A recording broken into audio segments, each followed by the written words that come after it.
The juxtaposition of the last two songs was extremely charming.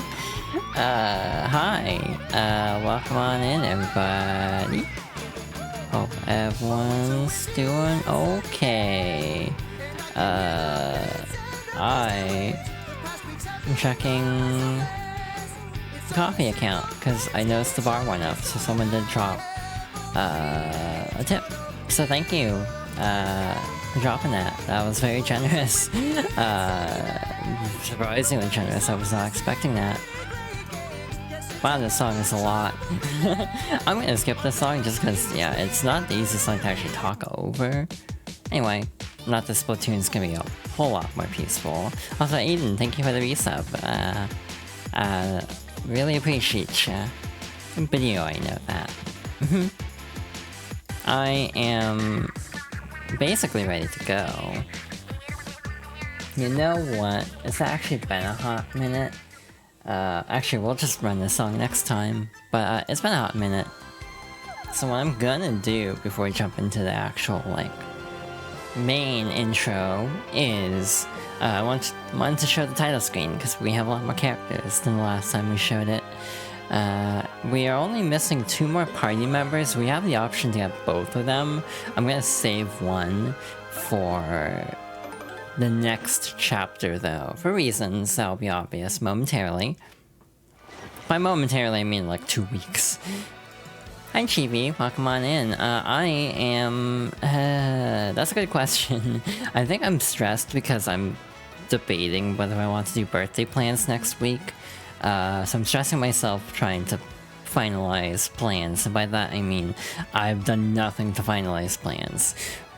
So I think that's stressing me out. But other than that, I'm feeling okay at the moment. I almost didn't do 1,000 Year Door because I don't know how far we'll get in this chapter. We might be in the middle of this chapter by the time we get to the end, but we'll see how it goes.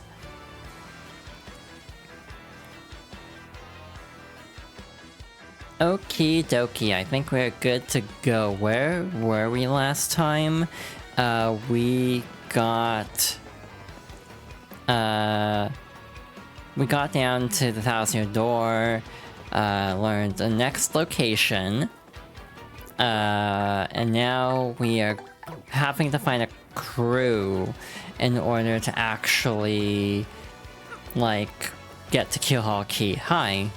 The other day I saw this guy jumping from roof to roof. Man, he was so dashing. But you know, actually, he might have been a bandit.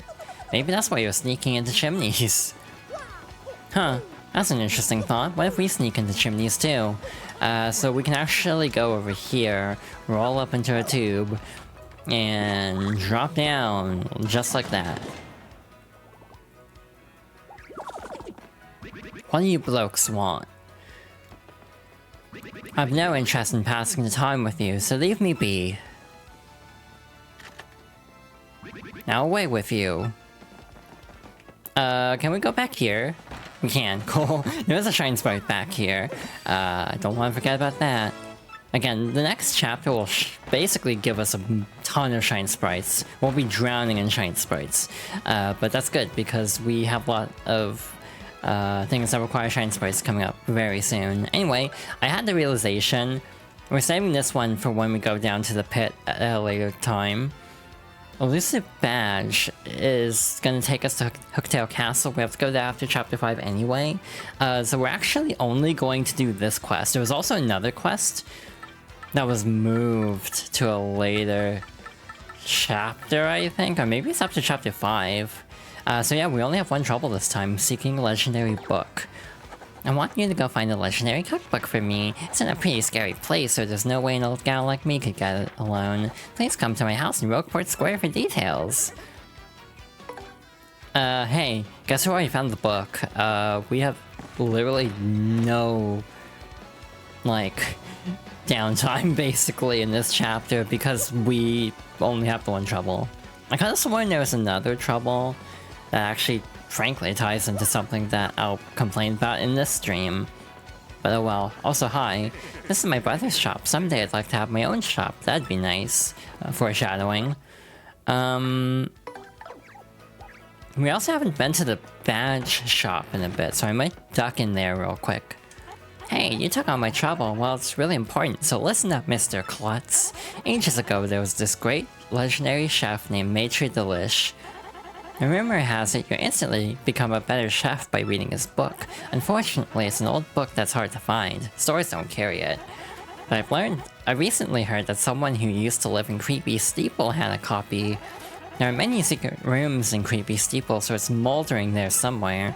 I just have to get my hands on that book and read it. Help me out, Stumblebum. Ah, that's it. That's the book by Maitre Delish. Give it here, quick. Ha, I see. Aha. So this will give us the ability to cook with 2 items, basically opening up every possible recipe, assuming we can actually obtain said ingredient. There are several ingredients we won't be able to get for a long time, like chapter 7 even. I've got it now. Just glaze a mushroom with honey syrup for a yummy honey mushroom. Brilliant! Now I can use recipes that require 2 ingredients. Now that's some book. Talk about effective. Thanks, Mr. Staggers. Take this as your reward. Or I could have given you a reward, but you have too much stuff. I'll just leave it here, so grab it whenever. Now I can use recipes that require 2 ingredients, so just ask me anytime. I'm really going to put my soul into it and cook with a vengeance from this day on. Wow, we are already full up again? Oh. You know what? There's a lot of items I never actually use. I should just sell these. Also, we did buy the first copy of Super Luigi last time. We'll probably read through this at some point. But yeah, I never actually used Mr. Softener, so we'll sell that. What else can I sell? Or store? Please tell me this is the store menu. It is, cool. I don't want to accidentally have to use that. We'll save the boost sheets also for like a post-game thingy, probably. 10 slots, that's probably fine. But yeah, that's the one treasure we're doing. We'll save the other one from this chapter for next time. And again, one got moved to chapter 7 for sure. Oh hi Luigi. When I headed to Circuit Break Island, it got me a marvelous compass piece. You wouldn't believe it, bro. Talk about thrills, chills, and spills. It was just like Danganronpa for the PlayStation Vita. Or I should say PlayStation Portable. It was pretty exciting, bro. Wanna hear what happened? It's a long story. Well, like I said, it's a really long story, but here it goes. Just as our boat arrived at Circuit Break Island, we heard this incredible racket. We soon found out that they hold kart races almost every day on the island. Whoever takes first place in the race gets to rule the island as king for that day. Just as we got to the racetrack, they were holding the awards ceremony. I couldn't believe my eyes. Right there on the trophy they gave to the winner, it was another piece of the marvelous compass. I almost passed dead away. I decided right then and there that the only thing to do was enter the next race. I mean, I've driven in kart races before, so I thought I'd be okay, but boy was I wrong. Karts were supercharged machines that could send you airborne with their exhaust. These vehicles are armed with missiles and bazookas, so it was anything goes, bro. Of course I wanted to get right out of there pronto. These drivers were crazed. I worked up my courage and signed up anyway, and my race day finally came. I got one of the best karts, the Big Green 01. I took my position at the start line, the light went green, I stopped the accelerator, and something bad happened. I was in reverse. The Big Green 01 went rocketing backwards with me yelling. I crashed into the wall behind me, hard enough to cut me off mid-scream. In one fell swoop, I dropped into last place and wrecked my racing machine. That wasn't all bad news. All the other cars crashed because of my maneuver. Once I got in gear and took off, I was the only car left. I went by a country mile, bro. I took the piece off my trophy and added it to the marvelous compass. The compass came to life and pointed me toward Jazzafraz town in the east. Then I heard that voice. Princess Eclair's voice echoed in my ears again. Oh, my princess, random words would form poetry if spoken by your voice. I will most definitely save you. Just wait for me, Princess Eclair. Oh, sorry about that, bro. So after that, I got back on my boat and came back here to Rogueport. And that's what's been up with me. Neat. That's not the whole story, of course, because Luigi is full of shit in this game. Yeah, I'm Torque, and don't for a second think this dude's telling the whole story. The only reason I lent him my rig was because he got down on his knees and begged. And what happens? He's in it for 1 second before he completely totals it, idiot. I'm not letting this dip out of my sight until he repays me the 5,000 coin repair cost. I like how he turns red, he's so mad. Anyway, hi. Monetary wealth gives me freedom, yes, and freedom gives me wealth of spirit.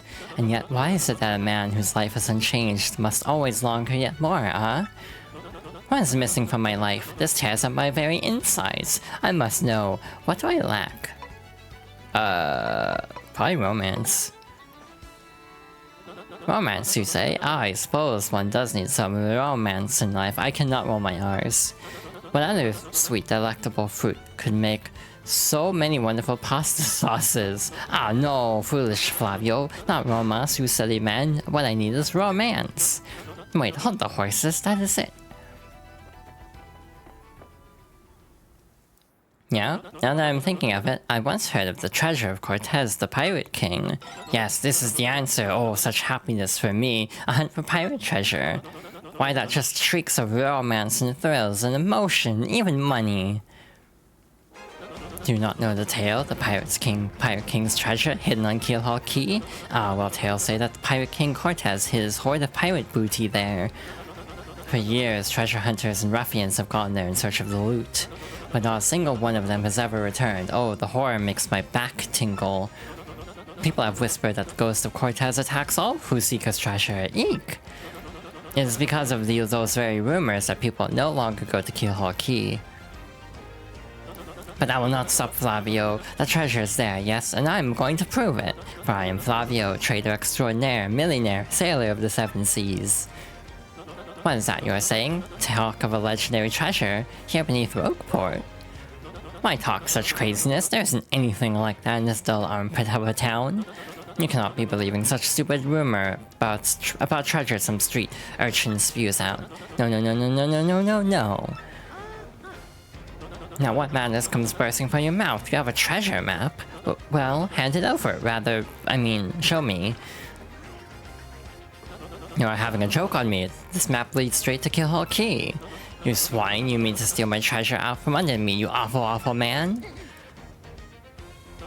Well, now I am confused. You're looking for things known as the crystal stars. But now that I'm thinking, a star-shaped stone was said to be in Cortez's hoard. Perhaps I could sell it for a staggering amount of cash. Yes, that would be... stop such thoughts, Flavio. What you need is romance, thrills, and emotion. I cannot ignore what this business before me suggests. This must be fate at work. Flavio shall go with you to Keel Hall Key. Of course, the crystal star is yours, yes, but the rest of the treasure is mine. Huh? You must repeat that. Flavio's ears are plugged. You have no ship. Ha ha ha ha ha ha ha ha, you unfortunate foolish man. Do you not know who I am? I will have a ship ready in no time, and it will be massive and glorious. Splendid, splendid, splendid. Let us begin preparations immediately, shall we? I will volunteer myself as our intrepid leader, yes, and you will be the captain. Ah, danger and adventure tickle my nostrils. Come to the harbor right away. I think that's just pollen. At least that's the case for me. Anyway.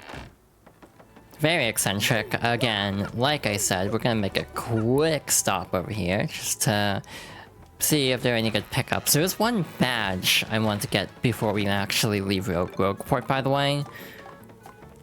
Piercing Blow actually has some benefit here, but eh.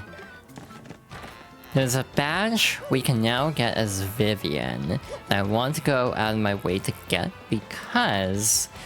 it'll be very handy for this next area. But yeah, Flavio's a character. Fun thing in the GameCube version, there are cases where Flavio will accompany you to different areas, and you can glitch him so he'll permanently follow you. It actually makes the game slower, so it's not good for speedrunning. But some people do it anyway for like GDQ, just because it's funny. Wow, there's like nothing I want here. We'll buy them eventually just to finish collecting, but...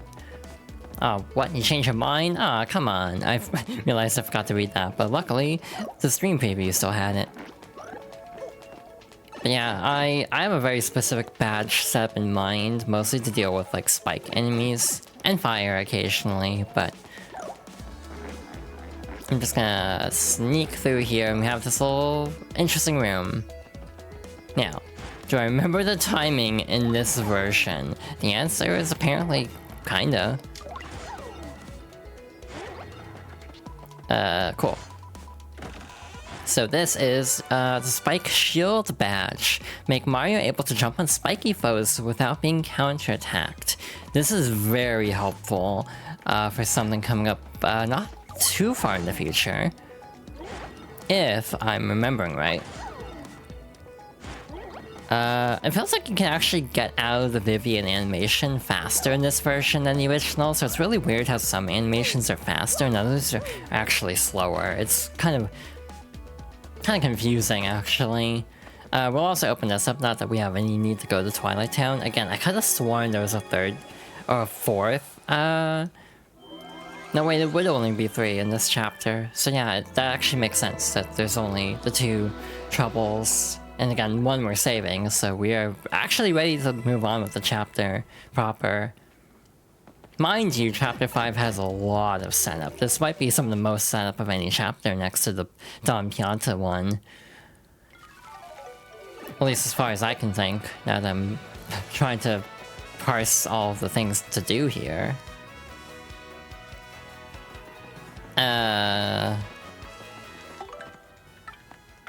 Can I even equip this? No, it takes... Wait, it only takes 3? Huh. I thought it took more than that for some reason, but we actually kind of full up anyway, so oh well. Next level up, we'll probably equip the Spike badge. Also, Lumpy's gone. He is on his voyage now. Right, fair weather today, eh? Yeah, perfect day to set sail, if I do say so. Wouldn't mind a bit if the whole journey blew in fares today. No, sorry, Bob. I feel like I'm turning into Axel Low right now. Oh yes, I'm gonna be filthy rich. I can't wait to leave port. Starboard ho! Port ho! Giant monster blooper ho! I'm practicing my hose. Good for you. At last my dreams will come true. I'm gonna open my very own shop on Keelhaul Key. I don't care if it's small and ramshackle. It'll be mine. I just have one slight worry. Keelhaul Key is a deserted, cursed island. You think I'll get much foot traffic? Good question. Pleased to meet, your acquaintance. I guess a little, like, ooh-woo pose here. Like, ooh-woo. Like, it's so funny, some of the new animations.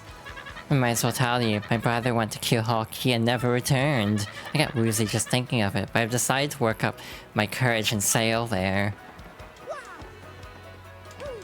Jumping up to this toad is not the easiest thing. I always dreamed of the day I'd leave this town. I don't care if there were pirates or ghosts or undead vampires where we're going. It's gotta be worlds better than this stinkhole. Anyway, hi.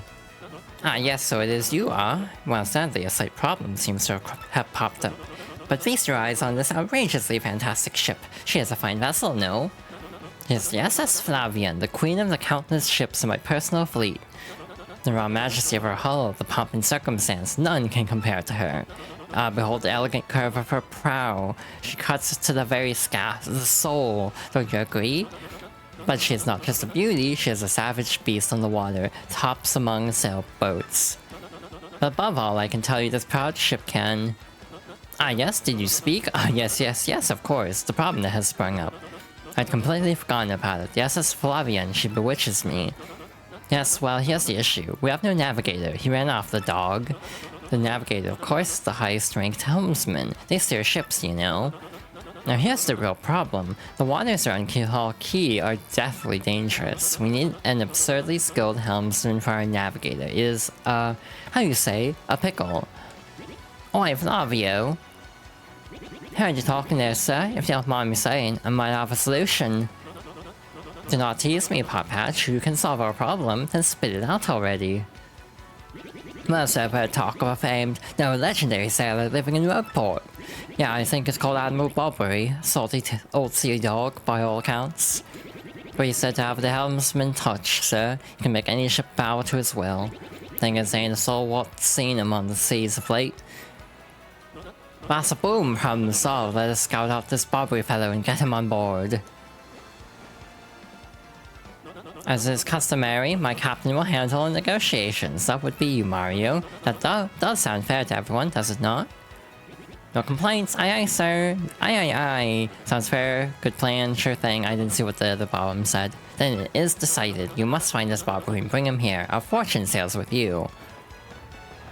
So, order of operations is escaping me at the moment. Unfortunately, I don't remember what they want us to do. Oh hi, I'm a Bobbery. Yeah, shut up, bloke. Used to practically live at Podley's place, sitting in by the town square. Sometimes that lovely wife of his would swing by to pick him up. Podley Place, that was totally by accident. I didn't mean to talk to that Bob-omb, but hey. That actually gives us a very good lead. So we'll hop on over here, talk to Podley, find out why I bonked him like 4 streams ago. Animal Bobbery, yeah, I know him. You know that house just past the wall in the eastern part of town? That's his. But I think both you and he would be better off if you just let him be. Unfortunately, we really don't have much of a choice in the matter. So we're gonna go pester him. I think we're all ready and accounted for, so I think we're actually ready to just keep moving. Nothing else to really work on. Animal Bobbery. I haven't the faintest idea what you're talking about. Now if you please don't insult us. We already know you're the Admiral, so just admit it. What poppycock? Tell me, what would you want with me if I were this chap? You say your ship needs a navigator and you want me to do the job, So sorry, but you'll have to look elsewhere. I shall set sail upon the sea nevermore. But maybe you don't understand how important this is. We need you. Without you, we'll never get the Keelhaul Key. Awfully sorry, dear fellows, but when I say no, what I mean is no. What do you think, Mario? Nothing we say seems to be enough to convince this man. But don't you find it odd? Why would a sailor have such hatred for the sea? We need answers. Maybe we should ask around town about this man's story. Well, Podley seemed to have known a thing or 3, so let's go talk to him again. This is like the saddest part of the entire game, like straight up. And actually I was thinking about this might be the saddest thing next to like Super Paper Mario out of like any Mario game period. Say Bobbery won't go to sea, huh? Well, can't say that surprises me. The real question is, are you folks really sure you want Bobbery back on the water? Oh, is that it? Now I see. You want to mount an expedition to Keelhaul Key. Rough seas up there. Most sailors would meet their ends. Not old Bobbery, though. The fact of the matter is, Admiral Bobbery's tale is sad. Horribly sad, actually. You'll probably end up crying, but I'll tell it to you if you really want me to. Please do, I can take it. In that case, get ready. Bobbery's tale of woe goes something like this.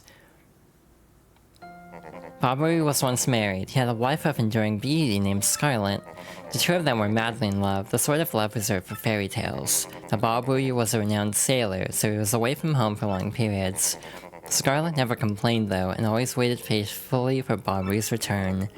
And Bobbery, his eye never drifted. He loved only Scarlet, truly and deeply. So they lived and found happiness where they could, and all was good, for a time. But not all good things can last. It was a particularly icy winter when it happened. Scarlet fell ill. A virus? A passing cold? No one knew, but it soon turned serious. Bobbery, at sea on a long, lonely voyage, knew nothing of his bride's suffering. By the time he returned, Scarlet had succumbed. She was gone. Bobbery, of course, blamed himself. My loving wife perished because of me. If I were not at sea, I could have nursed her to health. I could have saved her. He was overcome with such thoughts. They tormented him always, haunting his sleep. He has never gone out to sea since. You can't imagine what that poor man went through. No wonder he won't sail. You all know his tale now, so tell me, do you still want him to return to the sea? Yes, we have no choice. Very well, I understand. If you're that determined, then I'll give you this. You got an old letter. The letter Scarlet wrote to Bobbery just before she departed. On her deathbed, Scarlet wrote Bobbery a final letter. You hold it in your hands. I don't know what's written inside, but I can tell you what she told me as she lay dying. If I should succumb to this plague, and if my love should blame himself for my death, then give this letter to him so he may hear my voice. It was her last request.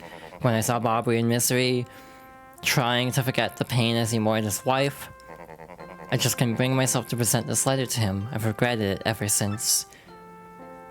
Please, take this letter and do the deed I was too cowardly to do. Take it to Bobbery. Thank you so much, Podley. We'll deliver the letter, don't you worry. Ready, Mario? Podley's a fascinating character and he kinda sucks. We'll see this again, probably next chapter if memory serves. There's more to Podley that is interesting, shall we say. But for now, let's go and deliver this letter to the Admiral. What? Oh, by Blabberton's beard, not you again. No matter how many times you entreat me, my stance is firm. Now away with you. Pardon? A letter, you say? For me? What? Scarlet? This is Scarlet's handwriting. Scarlet, my love. My love, if you're reading this letter, then I am no longer by your side. Because fate has stepped between us, I've decided to write you this letter. If you're reading this, I must have passed away while you were out to sea. I can only assume that you will blame yourself for it, my sweet Bobbery. Although my life was short, you gave me more than a lifetime's worth of joy. Though you all mourn, I beg you remember that time, like love, is a tide. You are one with the sea as you are one with me. Do not lose both your life's loves. Time like love is a tide. You are one with the sea as you are one with me. A thousand pardons, but may I have a moment alone, if you please?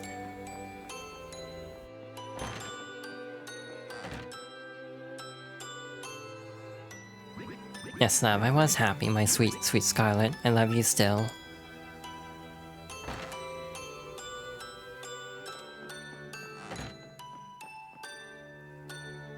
Now then, you were looking for a navigator, I believe, bound for Keelhole Key.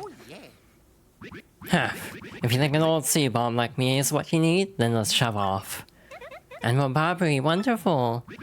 The ship is in the harbor, I must inspect it before we leave. I shall meet you there. Genuinely, probably the saddest thing in, like, any Mario game? I can't think of anything else. Again, Super Paper Mario, I think that game comes close. And hey, guess what we're getting to after this, before too long. It's gonna be a bit of a gap, to be fair. But hey, Super will definitely come up at some point. Anyway, hi Petuni. Mood Whiplash. Hi Mario, how are you? I'm good. No, very good. No, great. Lots of stuff has changed here. Oh, but not Yelder being mad at my brother. That's still the same. I do wish he'd come back to play sometime. Are you really busy? Are you going someplace far away?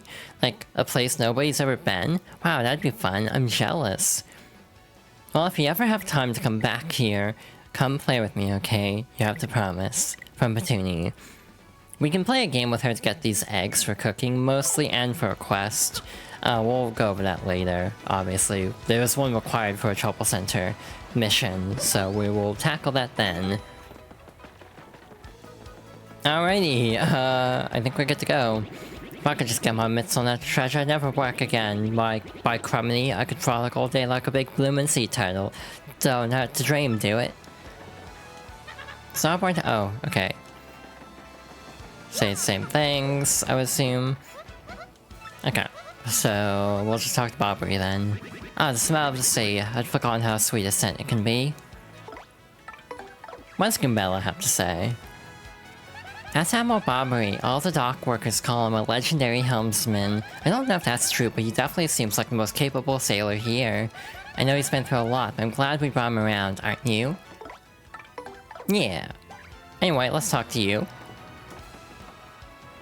I knew you'd get Bobbery on board, you wonderful mustached man, you! To you, I must say ahoy! I was wise to choose you as captain. Ahoy to me as well. My men have already loaded our cargo and supplies. Yes, preparations are complete. If you have no errands, we can depart at once. What do you say? Shall we set sail?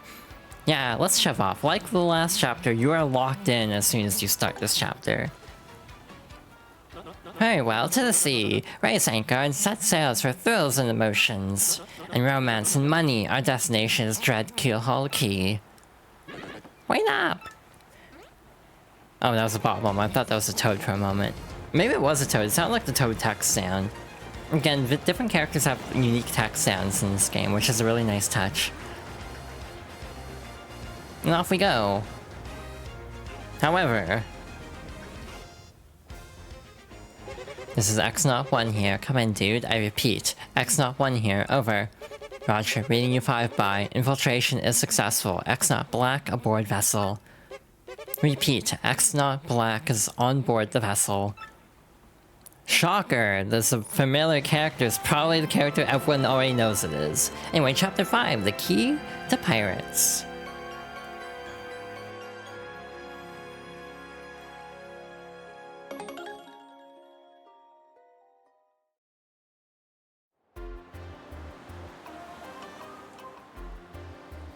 Month star day XO. Over the protest of my crew, the SS Flavian has set sail. Is this voyage as reckless as they say? Ah, I must scoff. Flavio will show them guts. It's like a 3 or 4 day voyage, I think. 1 star day XX, another day of good wind. White clouds, they dazzle me. It is as if they are blessing our voyage. Flavio thanks them most heartily.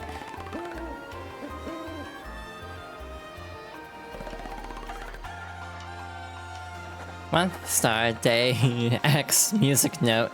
Things are going smoothly, perhaps even too smoothly for my comfort. At this speed, we should reach our destination by tomorrow's sunrise. Scout Captain casts his gaze, red chop shines and plays, boom bassa boom festival. There's actually a tune in this version, which is nice. Sash Brothers, best of friends, 3 times red Sash lands on his end. Blue Sash's belly 4 times is whacked, so let's hear those fireworks go boom at the Boom Bassa Boom Festival.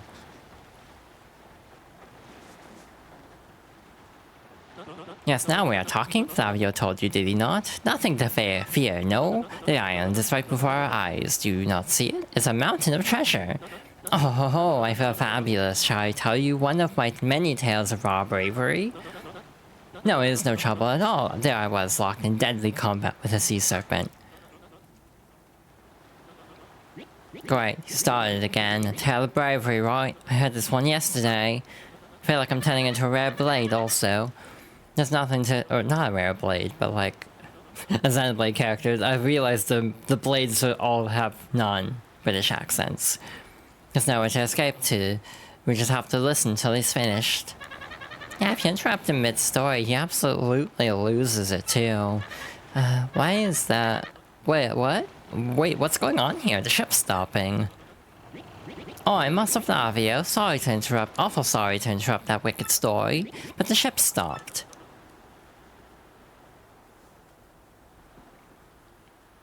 Huh? Stopped, you say, to me after interrupting a story of passion and fury? Well, it is your job to keep the ship moving, yes? So take care of it. I see no issue with the ship itself, and I'll assure you I'm not so rusty a sailor that I would miss it. I'll investigate real quick. Wait a tick.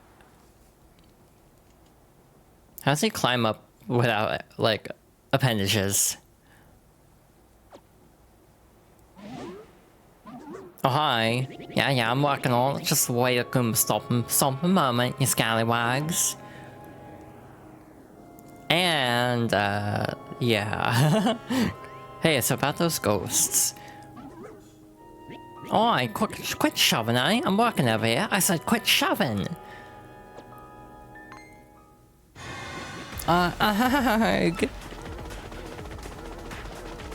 This cutscene is changed a bit from the original. They're here.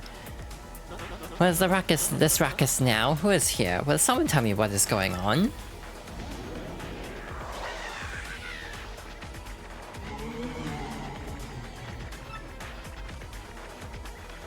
No, they're upon us! The pirate ghosts! All of them rumors are true. What do we do? We gotta get out of here. Do not panic yourselves. This is just a dream that we are all having awake. Now, quickly, move the boat. That's a lot of them. Oh, ghostly oohing thing. Are you really the savage pirate king? Hey, help me. Back up now, everyone. Remain civilized. Relax, don't panic. Relax, relax, relax, I say. You simply must take it easy. What? So, in the original, they jump ship. Bobbery, no! Excuse me, listen everyone. If we could form an orderly line without shoving right after... Yeah, I think Four Eyes abandoned ship in the original. Hey, we must get out of here. Abandon the ship, every rich marvelous merchant for himself. And there they go. That is way more dramatic than on the original. I like it. Month star, day X star. Fortune from disaster, the kindly sea washed us ashore. What strange irony that this island, the Keelhaul Key, was our intended destination all along, no? Yet we mourn. We have lost 3 crew members, including Admiral Bobbery. It pains me to think they were taken by the Pirate King, that ghostly thing. What happens to us now, huh? We may be lost without hope, stricken in the wilds. Munster, Dax, Heart, we have made a semblance of civilized life here. The ship's flotsam washed in, and we now have salty bread and other salty things. We can live for some time on the salty bounty of the sea. But then what, I ask? Month, star, day, circle, circle, we have built a few huts from the washed-up timbers. Ah, poor sweet SS Flavian, at least the shanties keep out the wind and rain. We still have had no sign of Bobbery and the others, and my heart, she doubts. Still, despite my fears, we must continue to hope that they are alive somewhere.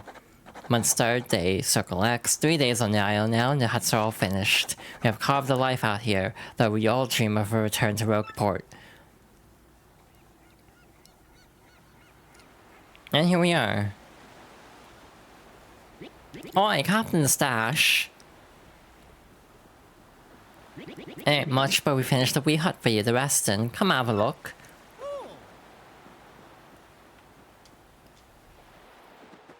If I'm not mistaken, is there a star piece over here? There it is. Cool. So 2 things to show off here. There's a star piece, obviously. But over here, there's a unique character. We're actually going to have Goombella for a bit because we have a lot to tattle. But over here, we have a Waka. That's a rare Waka. I don't think you see many of his kind anymore. Nope. If you whack a Waka, they drop a Waka Bump. Those are supposed to be delicious.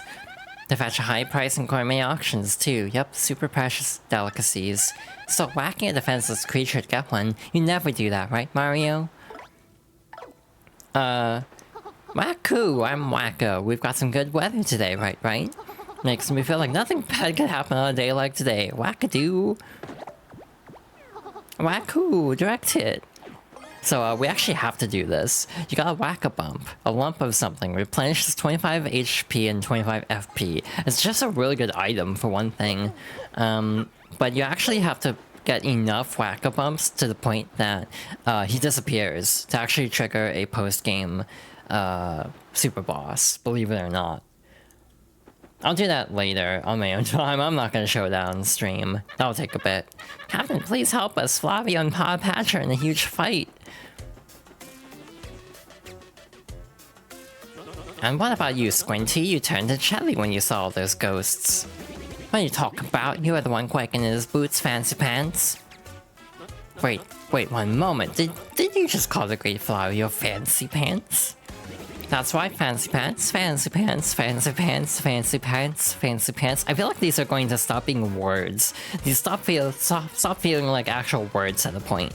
That's also only in the remake, by the way. The super boss. Well, you know, Cyclops, Flavio demands satisfaction. You, me, hammers at dawn. Oh, that's right, fine by me. I can't wait to put a few dents in those fancy threads.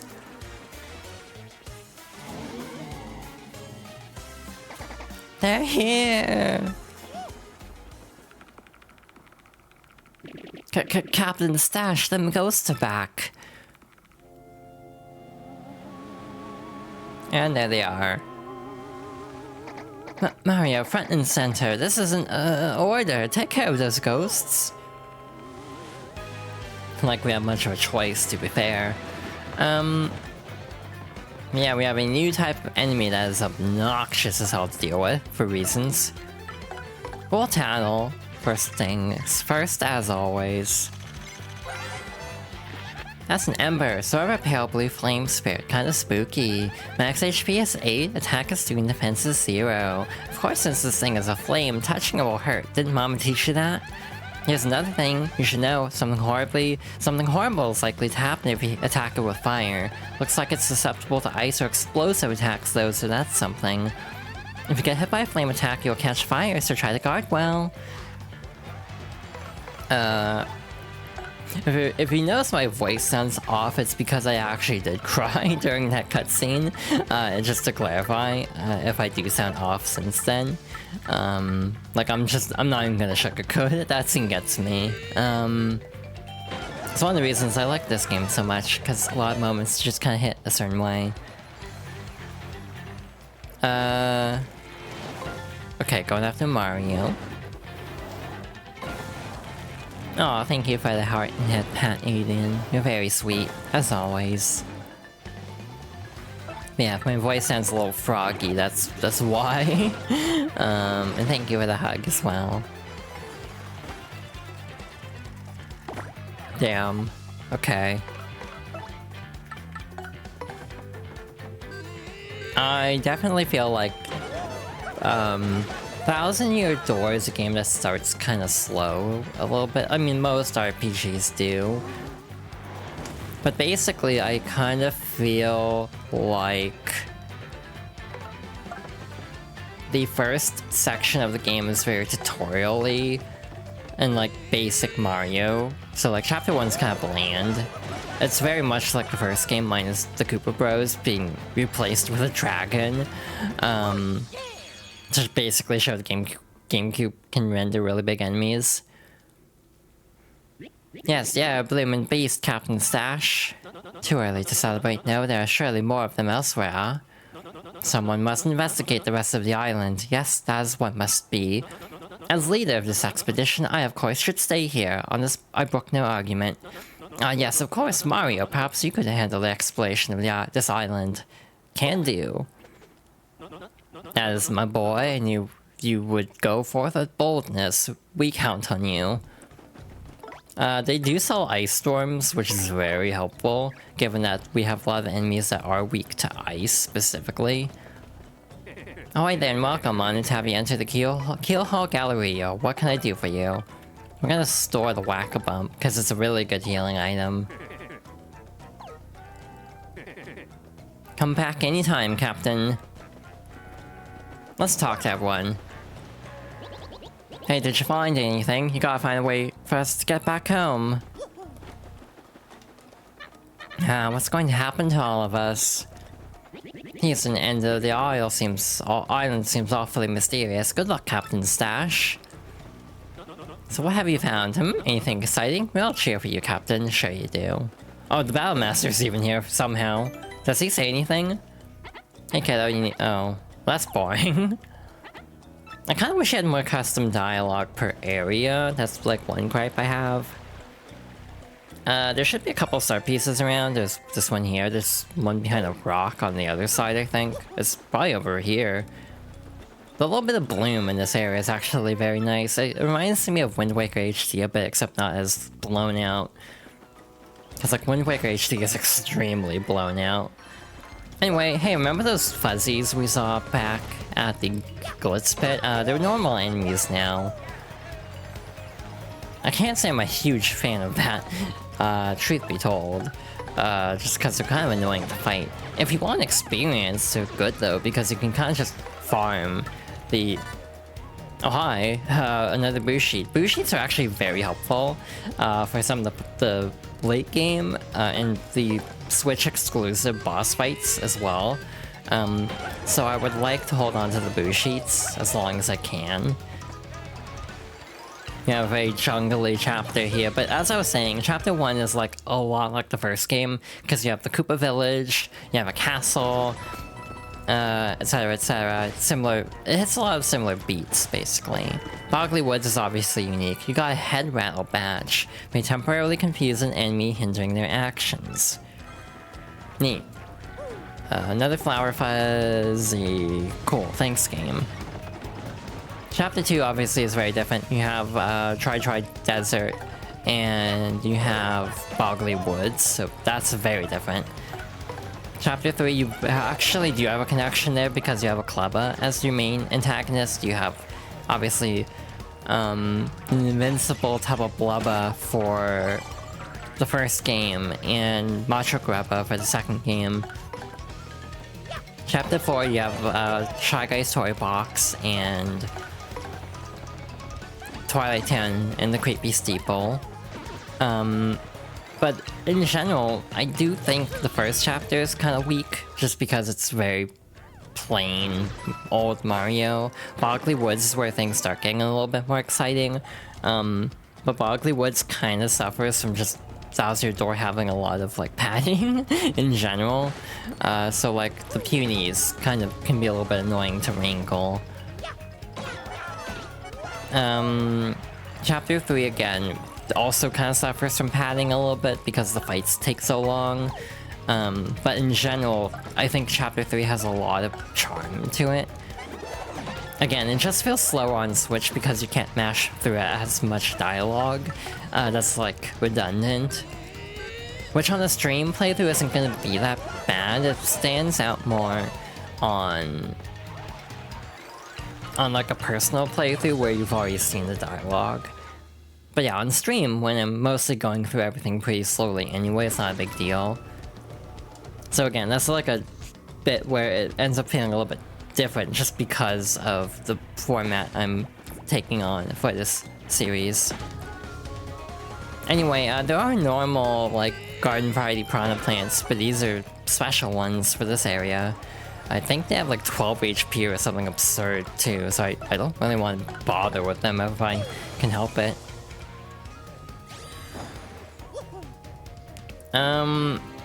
So yeah, I think Chapter 3 is when Thousand Doors charm really goes into overdrive, and not gonna lie, I was thinking about it a little bit between streams, and I don't think it lets up on the charm at all. Like, I think it just keeps getting better and better.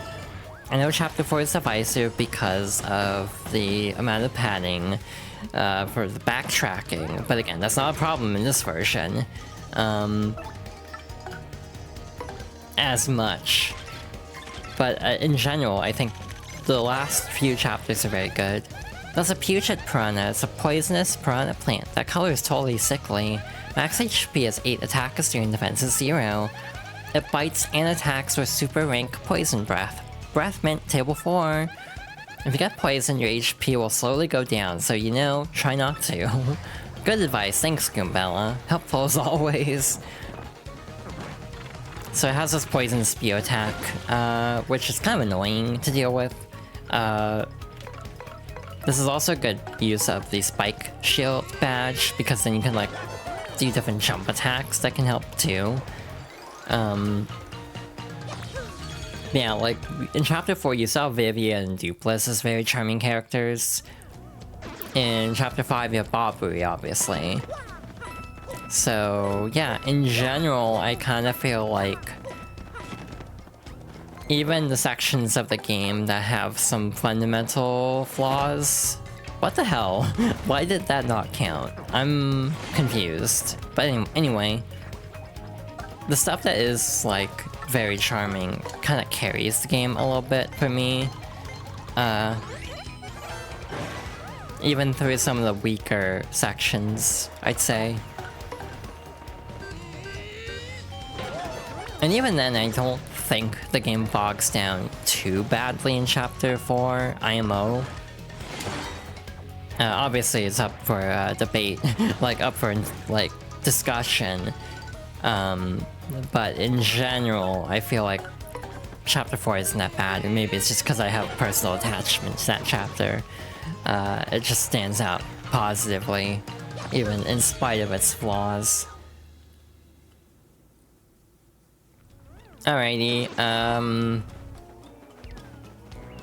there should be a hidden item around here. Not gonna lie, I have no clue where it is though. I don't remember. My memory isn't that good for like hidden blocks from the GameCube version. I want to say it might be on like the upper ledge if you like hammer towards where this block is. That's where it is, but genuinely no idea. This is also new here. You get a little spring.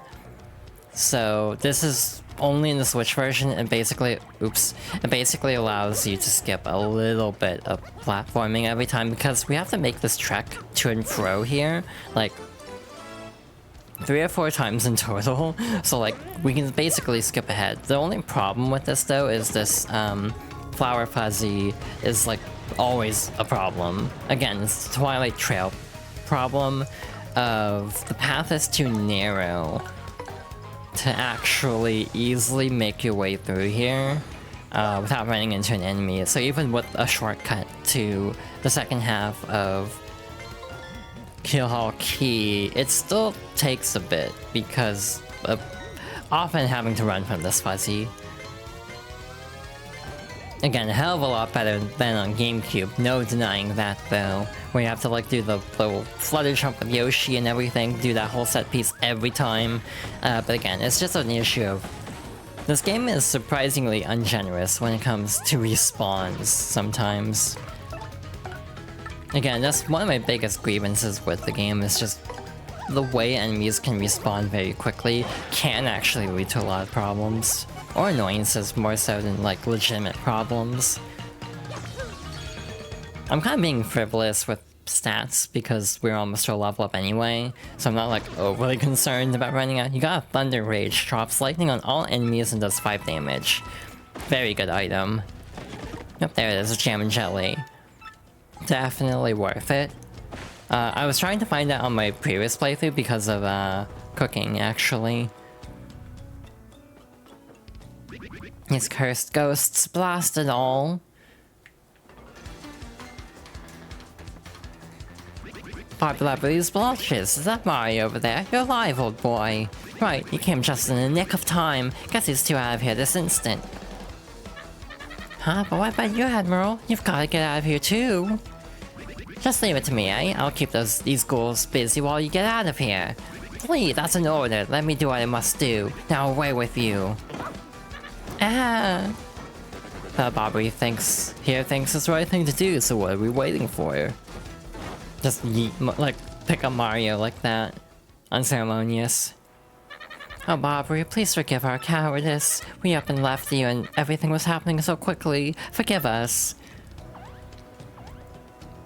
Gone, eh? Excuse me, but I'd better be going also.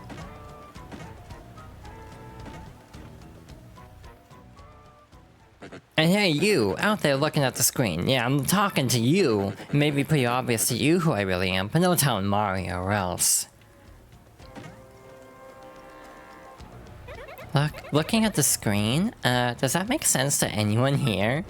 Hello Mario, welcome on in. We're actually just about to hit an ad break, but I will quickly endeavor to get a coconut first.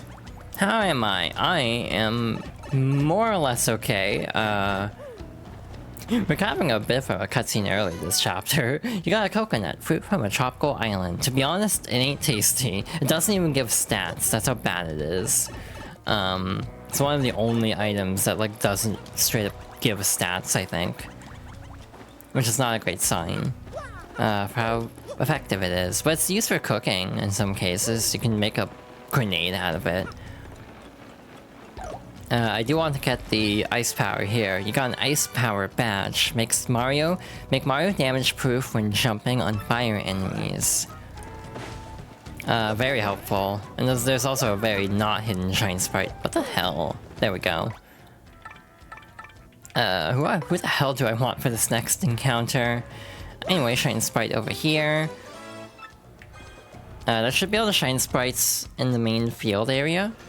Yuck. So this sounded a legend of the sea meets his end, eh? I don't think we're automatically tossed into this fight, so I'm gonna be weird. I'm gonna heal first. And also, really quickly, so I don't forget about it, there's a star piece here. And I think I actually missed a star piece in the previous area, but that's fine. So we will help out Animal Bobbery in a bit. But I am actually going to take the stopping point to refresh a bit. Hello, I have returned. I did drop a couple frames, so it was like 8 frames. So I have no clue. It could just be I'm not using a great GPU to be doing enhanced multi-broadcasting. That could be it. But like last stream we got through without dropping a single frame, and so this is better than like the 20 to 25 I was dropping on the previous like driver. So again, this is an improvement, but not as much of an improvement as I would like, basically.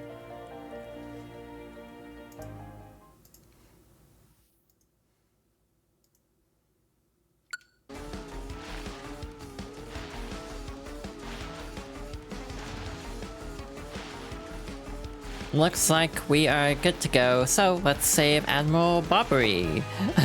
Realizing going into this fight with Vivian is a choice, given that, she can't do anything. Fire will power them up. So, oops, I did not think that through. Yeah, we can win this fight in one turn.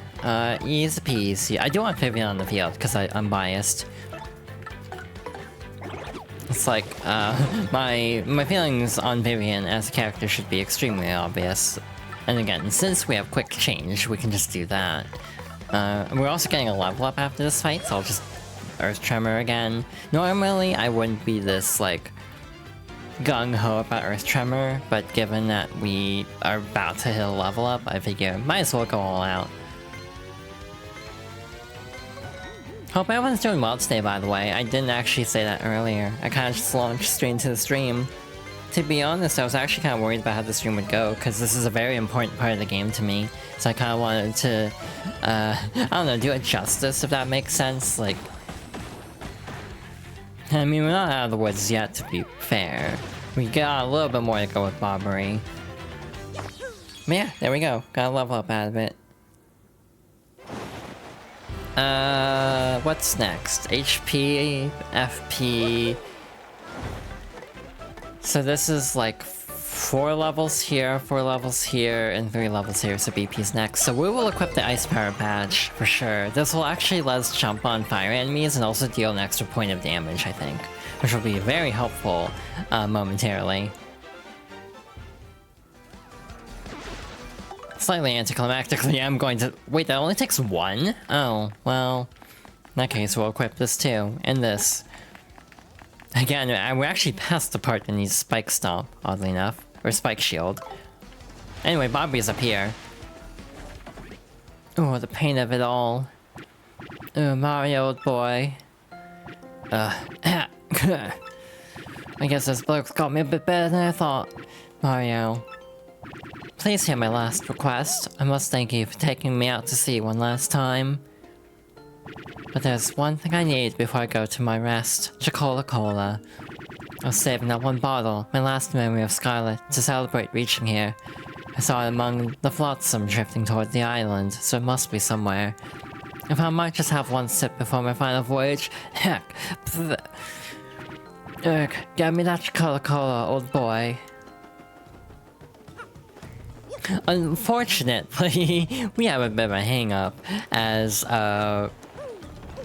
we are dealing with Flavio, who's kind of an asshole. There's a lot of assholes in this chapter, not just like in the, oh, this character's a bad guy kind of way, but like, again, Podley, I just kind of have strong opinions on, and again, we'll get into Podley more next chapter, because we learned some more things about him that just make him, like, not the most dependable character, shall we say, but again, in an interesting way. There's a lot of moral ambiguity with certain characters in this game, in a way that you normally don't get, even from other Mario RPGs. Like, I don't even think Mario and Luigi goes as deep as Thousand Year Door would, with some of its, like, moral theming of, like, certain characters just being kind of crappy. And, like, they're not inherently, like, evil characters, but they're just not great people, kind of.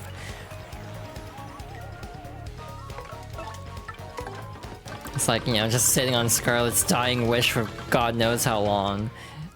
When it was explicitly said, like, if he is upset about me dying, give him this letter, and he didn't do it. It's like, good job, Podley.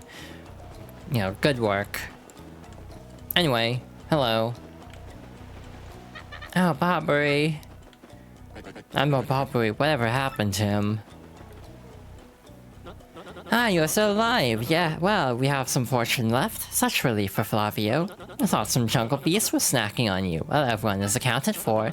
Why now wait one moment? Am I wrong? Or are we still one man short? That's right.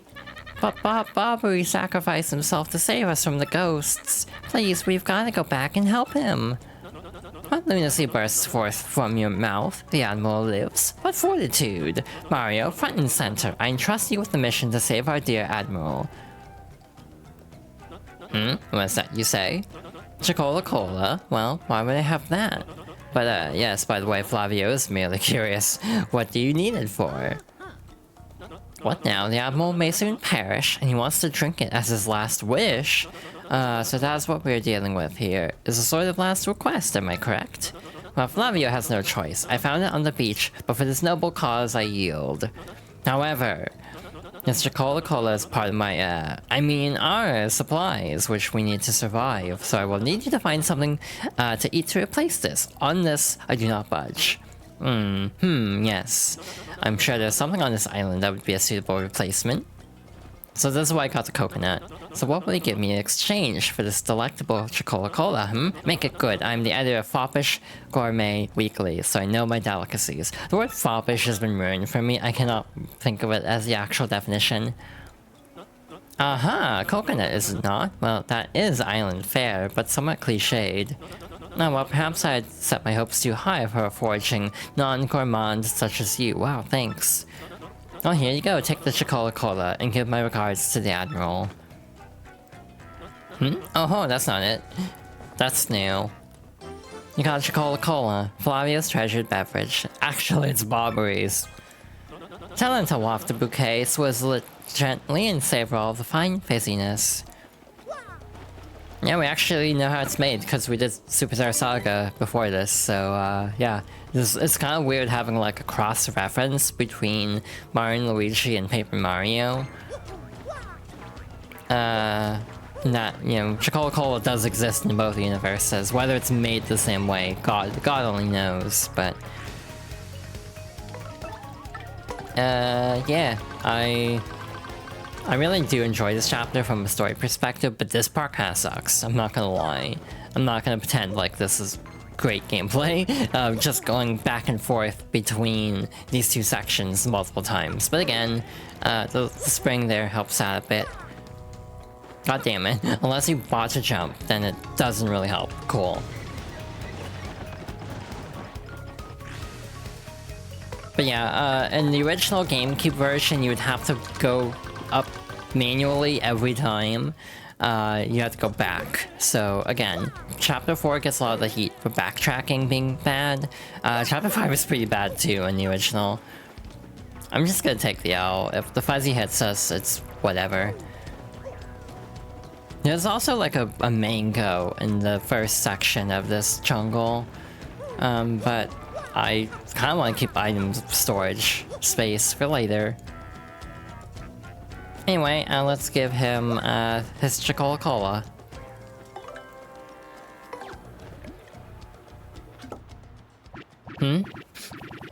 Ah, that distinctive bouquet. You've brought it. Gulp, slurp. Ah, this glorious flavor, dear boy. It awakens the mouth. So the sea was generous enough to deliver me this one last grace, eh? I have nothing left in this world now. Thank you for granting my last wish. Now I shall be reunited with my dear Scarlet.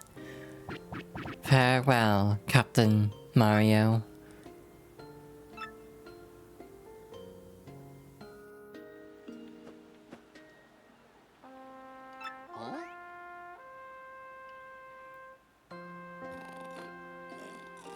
Snurg, phew, snorg. Mario, I really think that Bobby's just sleeping after all that. Yeah, I'm sure of it actually, and I was so sad for him. Whack him awake, will you? What? Yobbity pirates? Where are those pirates? Poor Bobby, he's still pretty shaken up. What now? Oh, Mario, old boy, it's you. You have adventures in the afterlife as well? Capital. But Bobby, you're not in the afterlife, you're still alive and well. Huh? Oh, yes, well, really? This isn't a tropical paradise for fallen soldiers, sailors. Oh, right. Now I recall, Mario, old boy, we still have work to do. You better take me with you, or I should say. I'm sure my sea legs and rather an explosive personality will be rather useful, eh? Bobby joined your party, our second to last party member. Bobby's ability is a primer. Press and release X to throw Bobby, who will then walk a few steps and explode. Use his explosions to destroy cracked rocks, blast open cracked walls, and activate switches. Use X to toss Bobby and destroy the cracked rock with an explosion. So a little bit of like a wind-up problem. Kind of reminds me of the Mario movie of all things. The 90s live action. With proper aim, you can even toss him up to higher elevations. Toss Bobby to the high ledge to activate the switch.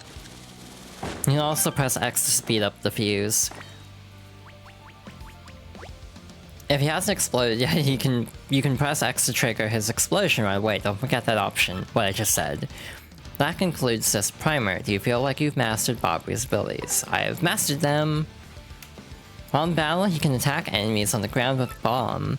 He can also use Bomb Squad to toss out bombs that will explode when the following turn ends. So this is actually an interesting thing to talk about, believe it or not. Bobby can explode and just be fine, same with Bombette. Which causes a lot of debate about the character Bobby in Origami King, not being able to come back from an explosion, and they make a big deal about it, and some people are like, well, that doesn't make sense because, you know, Bobby is fine. But like, the bombs we normally fight in the first two Paper Mario games will only be able to explode once, and Bobby is just a more garden variety Bob-bomb. So from that, there actually isn't a contradiction. Like, it's only like the named Bob-bombs that seem to be able to weather multiple explosions for some reason. Why that is, hell if I know. But that does seem to be the case. Anyway, we have returned. Listen guys, sorry about the whole leaving you thing. What happened afterward? All we could do was hope for the best as we ran away as fast as possible, thanks. What about with Bobbery? Hey, isn't that Bobbery? He's been alive all this time, really? Unless that's his ghost. Good old Bobbery's safe, yay! I thought he was a goner for sure. I must threw up, I was so worried. Oh. Hi, this is Bobbery, welcome back to you. Do you know how worried we were? My stomach has been most upset. I must worry about everyone here, but who worries for Flavio? No one. Do you know how hard that is for me to sit here in safety and worry so much? I do not know what is out there, waiting to lurch in and snack upon me. We do not even know how to get home for the sake of the blue, briny sea. But no more yelling, now's the time to pull together and work as a team. Flavio, old boy, I must say you talk rather too much. Such insolence, grr. I growl at you like an angry jungle beast. I ought to. So in any case, Mario, how about that crystal star you spoke over? It was like, we're not humoring him. There was a rather old rock in the far east of the jungle with a skull carved into it. Call an old sea bomb's intuition, but that skull rock smells suspicious. Hey Bobbery, you all know what really smells suspicious? Flavio's armpit. Oh, he smells like low tide. Wow. But seriously, you might be onto something with that skull rock. I say that's where the treasure is. Well, anyone could figure that out, you mutinous joker. I mean, how obvious. I was already saying in my head that the treasure is certainly behind that rock. You haven't even seen it. And as such, I will continue the noble duty of protecting this camp from invasion. Captain Mario, carry on. I'm sorry to make so many requests, but you know. Flavio, you old cash grubber, if you want treasure, why don't you go get it yourself? Oh well, yes, Admiral, you see Well, yes, you have a point. Let's decide this fair and square, shall we? Listen to me, everyone. Who thinks I should go along to investigate the Skull Rock? Oh heck yes, take him please. I'll find out the jerk. Off with you. There you have it, Flavio. Fair and square, what?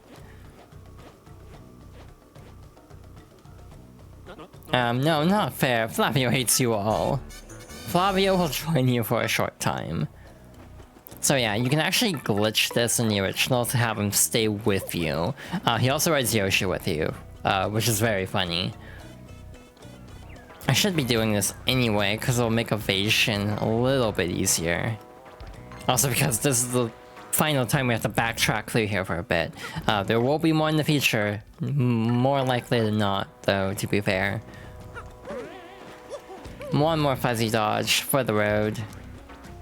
Oh shoot, we do have to go back here again in chapter 6, actually.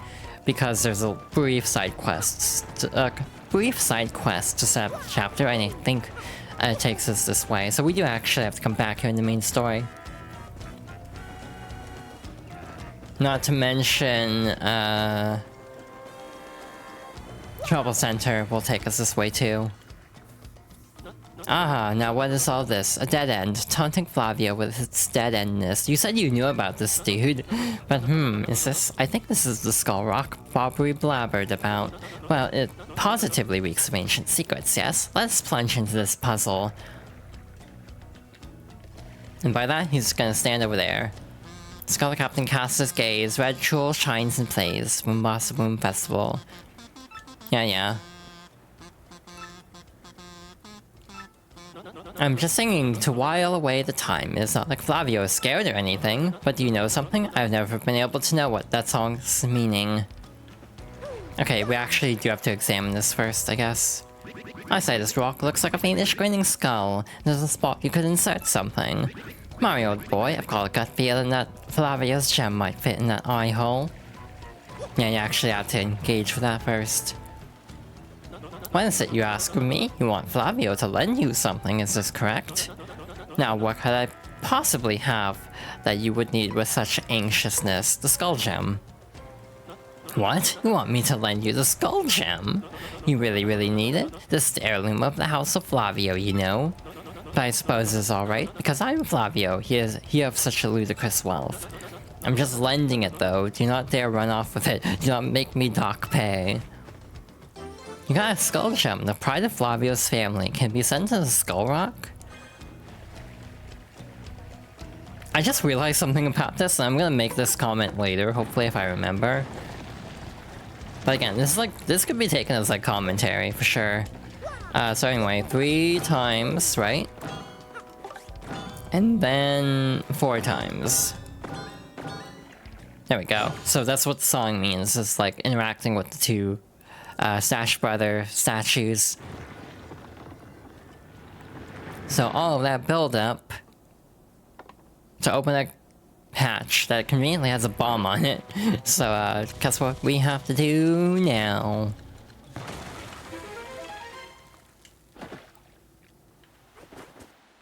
Oh, such excitement! The cave entrance! Huh? What? Ah, my Skull Gem! Mario, what were you thinking? That gem was part of the House of Flavio. Sure it was. Phew. Oh, what a happy day. I have my Skull Gem back. My jolliness has no end. Now then, I'm sure you're all disappointed, but Flavio must be heading back now. I cannot let those back at camp worry about me further. You do understand, yes? So let me know when you find that glittery treasure, alright? Thank God he's going away. Anyway, off we go. I guess we'll switch Vivian back for a little bit, at least. Month, star, day, circle music note. Scoffing at danger, my brave explorers entered the cave. Will they actually find the Pirate King's treasure? I tremble with anticipation. We're actually making decent time in this chapter, all things considered. I don't know if we'll finish it tonight. That's still a tall ask, to be fair. But yeah, we are making decent time here. Anyway, more rune powder. I could have sworn there was a star piece here, but I guess not. Anyway, Pirate's Grotto is very blue in this version. It picks up the lighting from the water, which is more realistic, but it almost leads to having less of a distinct color palette, because it was much more of a bright brown in the original, I think. Okay, not what I meant to do. Hi. I guess we do need Miss Goombella back on the field. These only have 6 HP, interestingly enough, so we can one-shot these with a jump. I definitely have played this game a lot of times. If I can just offhand know how much HP we can take off in a turn. That's a lava bubble. It's a flame spirit. Max HP is 6, attack is 4, and defense is 0. Its HP and attack power may be different from an ember's, but otherwise, it's the same. Since it's made of fire, try not to touch it, because it'll burn you. And whatever you do, make sure you don't attack it with fire. I mean it. Apparently, it's vulnerable to explosions and ice attacks. Oh, and if you get hit by a flame attack, you might catch fire, so guard well. So yeah, Bobby is very good for this area. Hi Merly, long time no see. Not really helpful, but thanks, I guess.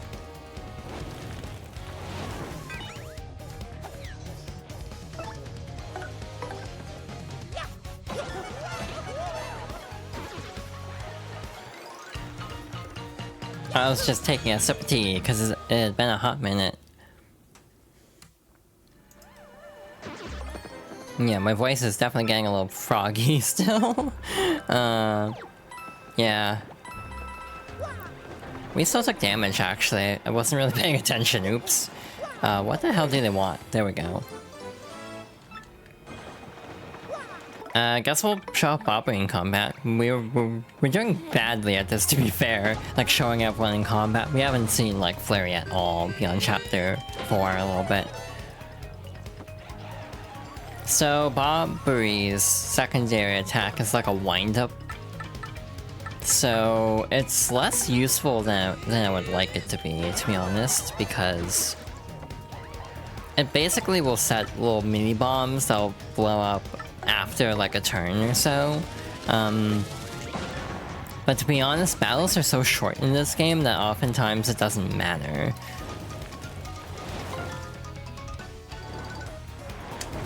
Ow.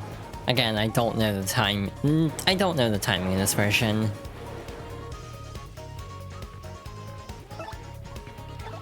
I like this remix. Wait, why did I use a hammer on that one? Because that deals less damage, actually. I can actually use this a little bit. It's obviously not critical, so we'll survive. I might toss a mushroom next time, especially because we're out of item space anyway. Might as well heal. Hell yeah, got that one at least. So I do have a guide for the star pieces as always. These ones, there's a lot of star pieces in this chapter. I'm doing my best to not forget anything. There's also a ton of shine sprites. Up? Yeah. So we'll just toss a mushroom. Just to clear up our storage space a little bit. And yeah, this is definitely a case where you have more ambient lighting. Like, you don't have the blue tint of everything in the original, and some people dislike that. I'm fine with it. It definitely makes it feel a little bit more, like, grounded, I suppose, but some prefer the brighter color palette, and different strokes for different folks, of course, but that's overall my opinion on the matter. Ow! We got bullet bills. Hey, guess who remembered how Super Guided Bullet Bill, which will be very helpful. These also explode in one shot, so they can take themselves out. That's a Bullet Bill. It attacks after being shot from a Bill Blaster. Max HP is 2, attack is 4, and defense is 1. Take care of it quickly or it'll totally wail into you mosh pit style. What the hell does that even mean, Goombella? What are you talking about? Like a mosh pit? Like, what's that have to do with a Bullet Bill? I'm so confused. Anyway, moving on. Before it gets a chance to do anything, we'll just bonk it. These have really high defense, so 2 defense. I want to say only like 4 to 6 HP though. They don't have much HP to work with, but... That's a Bill Blaster. It's a cannon that shoots bullet bills. Max HP is 5 and defense is 2. It doesn't attack directly, but shoots bullet bills at you. I know the bullet bills are annoying, but take out the Bill Blaster first. Trust me. Arg, how many of these things will shoot at us? You're so annoying! Is that a waste to just do that? I don't know. Because on one hand, we'll have to fight the bullet bills. On the other hand, we can take out that one, which buys us a decent chunk of time. And that actually is perfect. It means we can finish this next turn. Because, 4 damage, so we'll be able to easily take out the cannon. Even if I had botched the action command, the bullet bill would have gone down that turn too, because of it exploding after attacking. Alright, decent amount of star points. We'll run into bullet bills a little bit more. If I'm not mistaken. Hey, that's actually very helpful.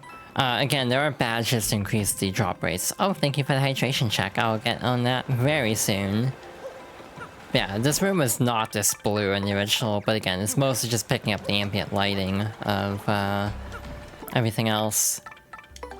These enemies suck. This is a bulky Bob-Omb. I don't know why I'm doing Goombella's job for her here. They have like 8 HP, and they'll like gradually take off their fuses, and they'll eventually explode to deal massive damage, like 7 or 8 HP, I think. That's a bulky Bob-Omb. I think it's like other Bob-Ombs, but it's huge. Max HP is 6, attack is 2, and defense is 1. It's weird, it never attacks, but once its fuse is lit, it'll blow up on its own eventually. And I don't mind it taking itself out of the battle, but that explosion hurts us too. And when it powers up, that attack power is 8, so watch out. Firing explosions will make them blow up immediately, so I guess setting it off early is one strategy. You can run too, but if you're gonna fight, beat it before it goes off. This is a weird item to be getting, like a point swap. That swaps your current HP and FP, which there are merits to that, but a lot of times I don't mess with stuff like that. The bulky Bob-Ombs also typically end up raising their defense a fair amount as well. I'm just looking at this like, wait a minute, not Vivian, not Bobbery, shoot. So yeah, it'll give itself a buff here, probably this turn, so it's good that we're able to finish it off. Oh yeah, that does 5 damage. Wait, why did that do 5 damage? I genuinely don't know why that would have done 5 damage normally. No wait, that does make sense. Because we're doing 4 with our normal attack, so yeah, the math does actually check out there. Yeah, Koops can also get a first strike, and Bobbery too, but Bobbery's is unwieldy, you have to actually time it properly. How much? 8. That's not too bad. Koops doesn't deal a lot of damage though.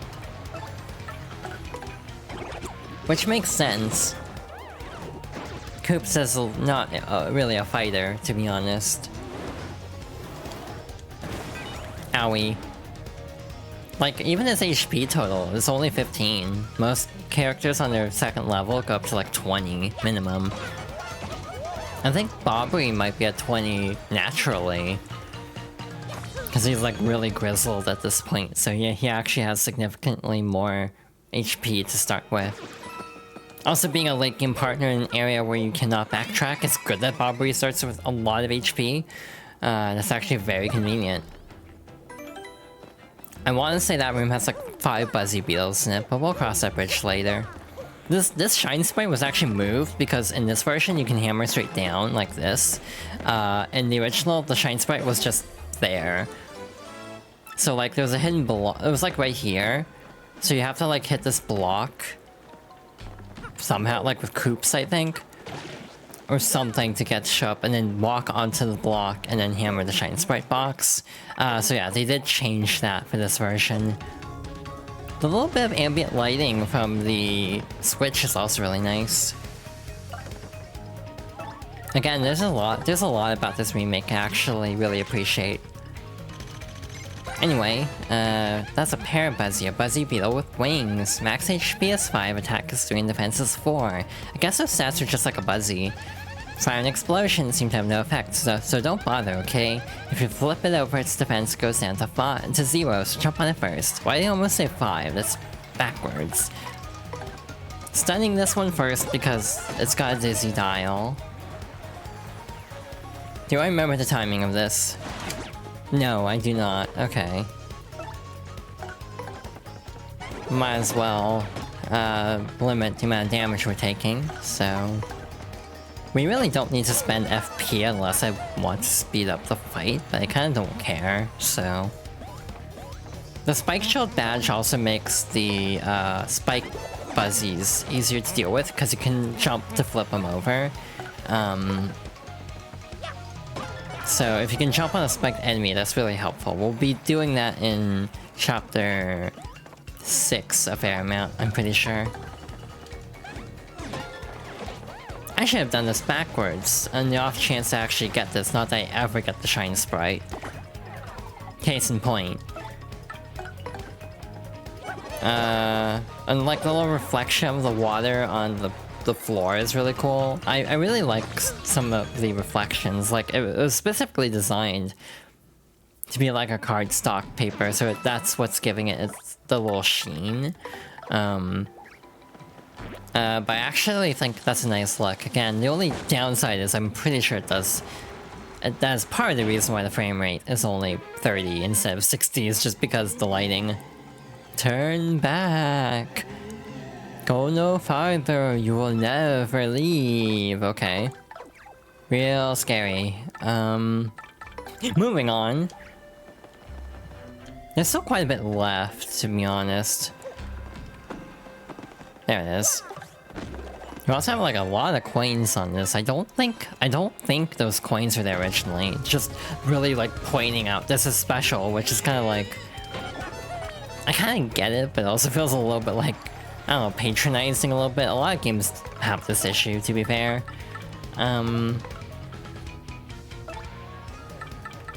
Where it's like... What am I even trying to say? Where it's like... drawing so much attention to something that it ends up being a little bit like condescending, like they'll trust you to figure it out on your own, I guess. But then I hear about all the stories of like people missing where to go in places, and then like having so much yellow paint everywhere in games actually starts to make sense, because otherwise people get lost, discouraged, and stop playing the game. Like, it's a really weird juxtaposition of, like... Games telegraph where to go too easily, and then when games get, like, don't do that, people complain that the games are too cryptic. So, like, you can't win with, like, gaming discourse, is my overall take. So I get why they kind of make it so it's like, yeah, you can't screw this up. But it sometimes does feel a little bit off to me, personally. Actually, we still need Koops for this, don't we? Yeah, we do. This part kind of bites, actually. Mostly because it's hard to get enough room for Koops to be there, and not, like, clip the, lip of that by mistake. Oh my god, that works. You got a grotto key. A key that opens the door inside the cave. I didn't think that would actually work. Not even gonna lie. Oh, okay, that's on a timer. I forgot. I was like, wait, how do I get over there? I was like, wait. The game answered my question for me. Cool. We do have to come back here for sure, though. There's a trouble that takes us to this exact room. I think there should be a shine... like a star piece? Is there a star piece? Oh, there is. Oops. I shouldn't have jumped down so early. Thousand Door Stream Pog. Hi, Devil. Welcome on in. Yeah, we're doing... I've been working through Thousand Doors. It is like my second favorite game, and I would say it was my favorite game for like 25 years of my life, basically, which, no, that's, the math does not check out there. But like, I have played this game a lot. It's literally, until like Xenoblade 3 in 2023, basically, I would say this was my favorite game. Also, I'm still dropping frames. I have no clue what's happening with OBS. It's up to 20 frames, which isn't like a huge deal, but it's just like, it bothers me because I'm kind of a perfectionist about things like this, like technical performance, so I'm just kind of like, I wish I could smooth out these frame rate dips. I really wish I could, but do not know what to do about that. Anyway, hi. Slight tangent. I probably shouldn't draw attention to it that much, but because there will be cases of like little skips here and there, that's part of the reason I draw attention to it, just acknowledging it. And again, I'm someone who fights everything, so we're gonna fight all these, which is gonna take a bit. Oh, there's an ember. Interesting. We're at 76, we can do this. We can afford to take a little bit of hit to our star points. Yeah, so far so good. Again, I'm getting through this chapter pretty quickly. I'm really not sure if we're finishing it tonight though, because it goes on for a bit. It'll be easier to gauge once we get to the next ad break, if we'll be able to finish in time. Otherwise, we might be just left off in a really awkward part. Again, I may do something special next week instead of Thousand Year Door, just because it might be a bit of a special week, so I might do some plans for that. And by that I mean I have put up no plans for a birthday week, so oops. It's like, yeah, I might not do Thousand Year Door next week because of birthday week plans. What are those birthday week plans? Hell if I know. Because I'm a very organized person. But yeah, hope you're doing well, Devil. Hope you're having a good day. I feel like I still have not emotionally recovered from Admiral Bobbery's backstory. Like, I've just been kind of like a little bit down energy-wise all stream since that. Oops, bumped my mic. But yeah, since that scene, and I knew it was gonna get to me, which is why I was like kind of nervous about streaming Thousand Year Door today, because like I'm probably gonna cry when we get to this part, aren't I? And I did.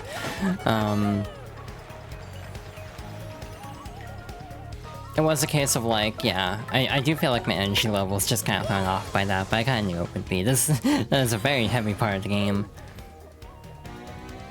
I really do love the characters of Vivian and Bobbery. If you were to ask me who my favorite partners were, it would be those two. Like, not even close. Who would be next is a good question, actually. I guess Goombella, probably. I mean, I like a lot of characters. The problem is a lot of characters have really good backstories, and then they just kind of nope out of the story for the rest of the game. And to be fair, Vivian, because of being one of the three shadows, doesn't have this problem as bad. I just realized there was a follow earlier, and because I have the sound of the follow as the stylish sound from Thousand Year Door, I didn't notice it until just now. Because I was probably in a battle and just heard the stylish sound, and it's like, yeah, I thought nothing of it. Oops. Yeah, follows are anonymous here. I just have it that way, just, you know, because I did get like a bot follow raid one time, so I just kind of want to play it safe there.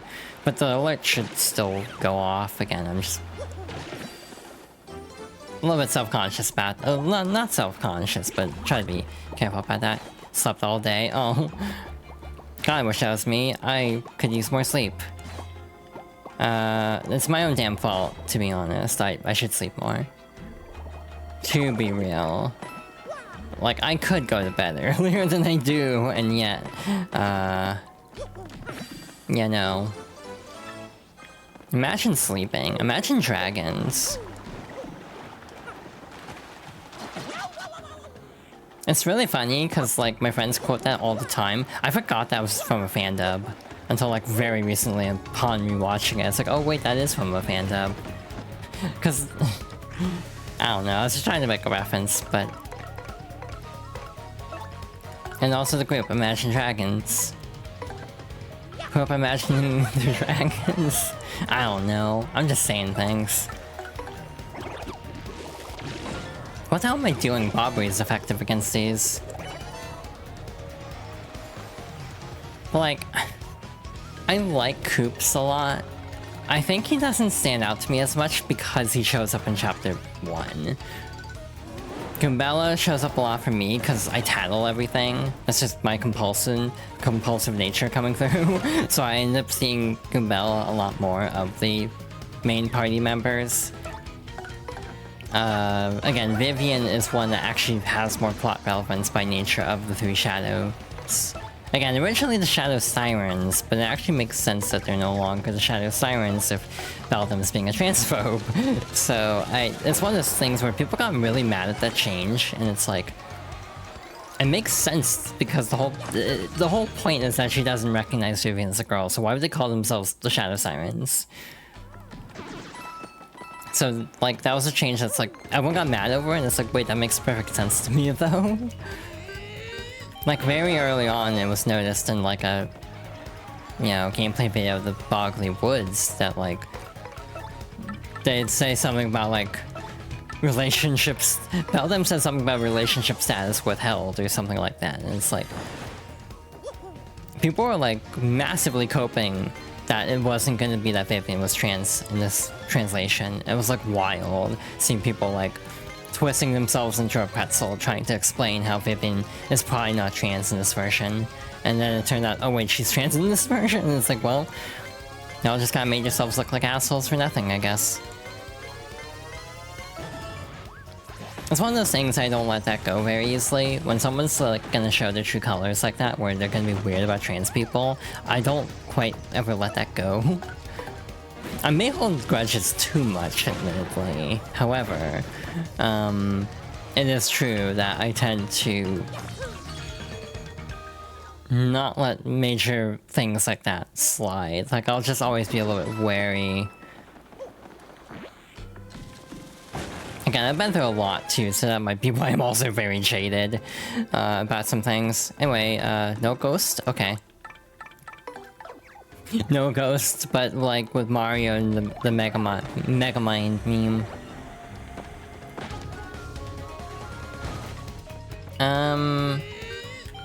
Two sets of bullet bill blasters. Not my favorite thing in the world. These just take forever to fight. If you think these are bad, don't worry, it gets worse.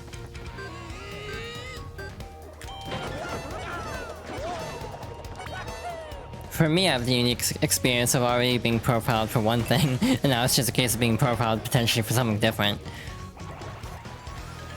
So it's like, oh, that's fun. But again, that's probably heavier than I should get into on a 1000-year door stream of all things, even though it's ironically fairly semi-relevant.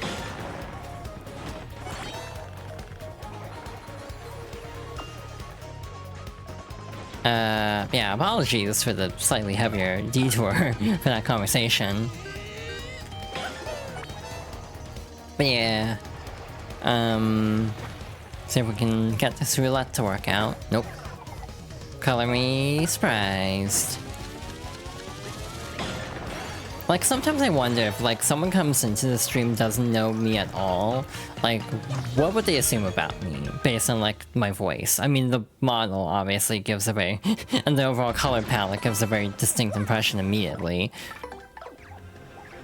Also, the tags under the stream.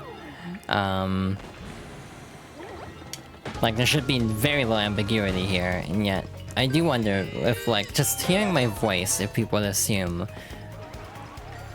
like, what gender that people would assume I am. As someone who also does, like, no voice training, because I just kind of don't give an F. I should care more than I actually do, I'm just kind of, like, unmotivated. They were assuming they would assume I am a very young lady, no older than 20, well, there goes the bingo space, I guess. No older than 20. Very funny given next week. How the hell do we deal with this garbage? I have to train if I don't want to. I know, I just feel like maybe I should. But also, like, apathy. But again, it is a thing that people always assume I'm way younger than I actually am. For some reason, like, I've had people think I was 19.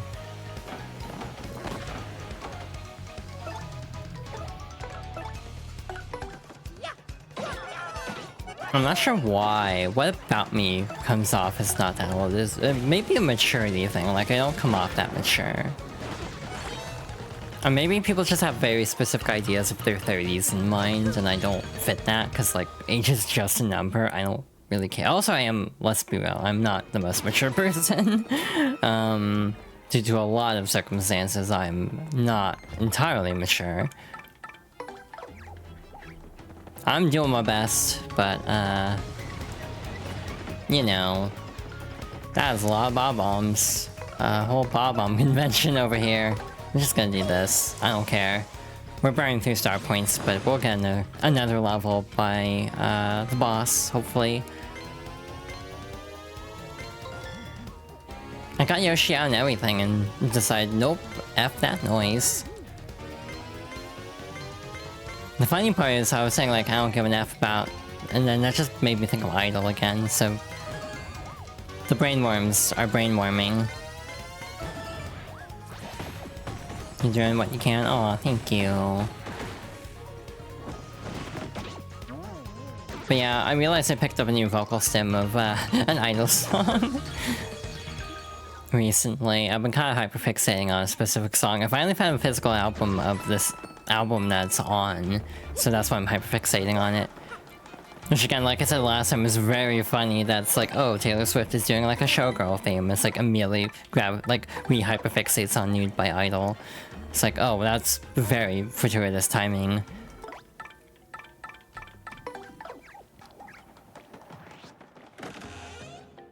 I got a super mushroom, hell yeah. The funny part is just earlier, like, on Monday, was it Monday? No, it was over the weekend. Someone sent me a screenshot of, like, they were out somewhere, and, like...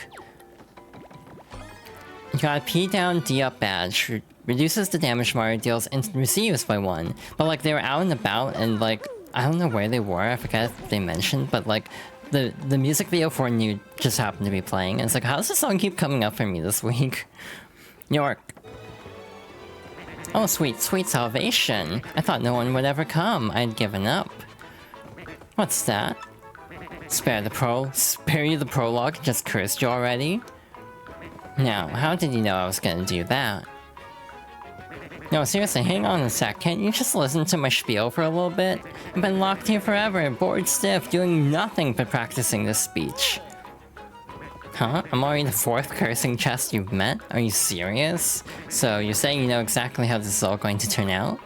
Man, talk about a raw deal. You're a twisted little guy, you know that?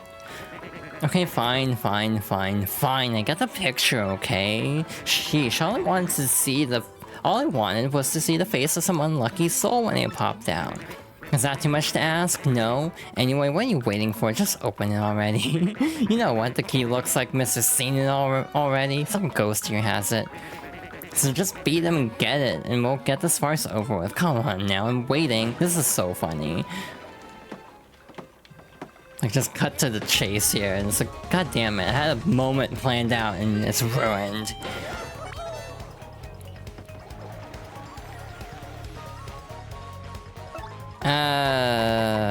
Multi-bounce actually would be good here.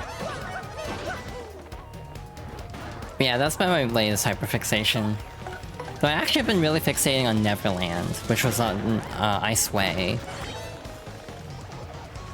Like, I listened to that song on loop for a long time yesterday while I was like working on video, like scheduling. It's such a funny song in hindsight though, because it was like, oh, this is like the group is about to disband, but then they renew anyway. It's like, wow, that was a lot of like, a lot of dread that just kind of didn't go anywhere. Anyway, got the key. Yeah, whoop-de-doo, you got the key. Party time, now let me out already. This is so funny. Alright, here we go, since you're just itching to get this over with. Ahem. Wee-hee! Fools! Not a goodbye song, just a tribute to the fans. Ah, yeah, that makes sense. But like the special clip for it and everything. You don't fall right into my absolutely brilliant trap, and now you will suffer. Oh yeah, I'm so evil, bathed in the foul, awful... Wait, what was next? Oh yeah, you fools will be cursed forever for your appalling stupidity. You will rue the day you open this chest of doom. Now, you wretched guy, be cursed. Again, it used to be like 3 flashes. I get why they changed it to just 1. Now you're cursed, but good. Suffer, suffer, suffer. Wait, that's maybe too much. Are you alright? That didn't really hurt, did it? Good. Squirm and suffer like socially awkward worms, just like me for real. From now on, in certain places, if you press Y, you'll turn into a paper boat. Isn't that just gruesome? Just try it out so I can see the depth of your humiliation. Feel the terror of your fate when you... Fate by idol. When you stand on one of these boat panels, the panel will feel your curse and glow. Yes, stand here, slime, feel the pain and press Y. Become a paper boat.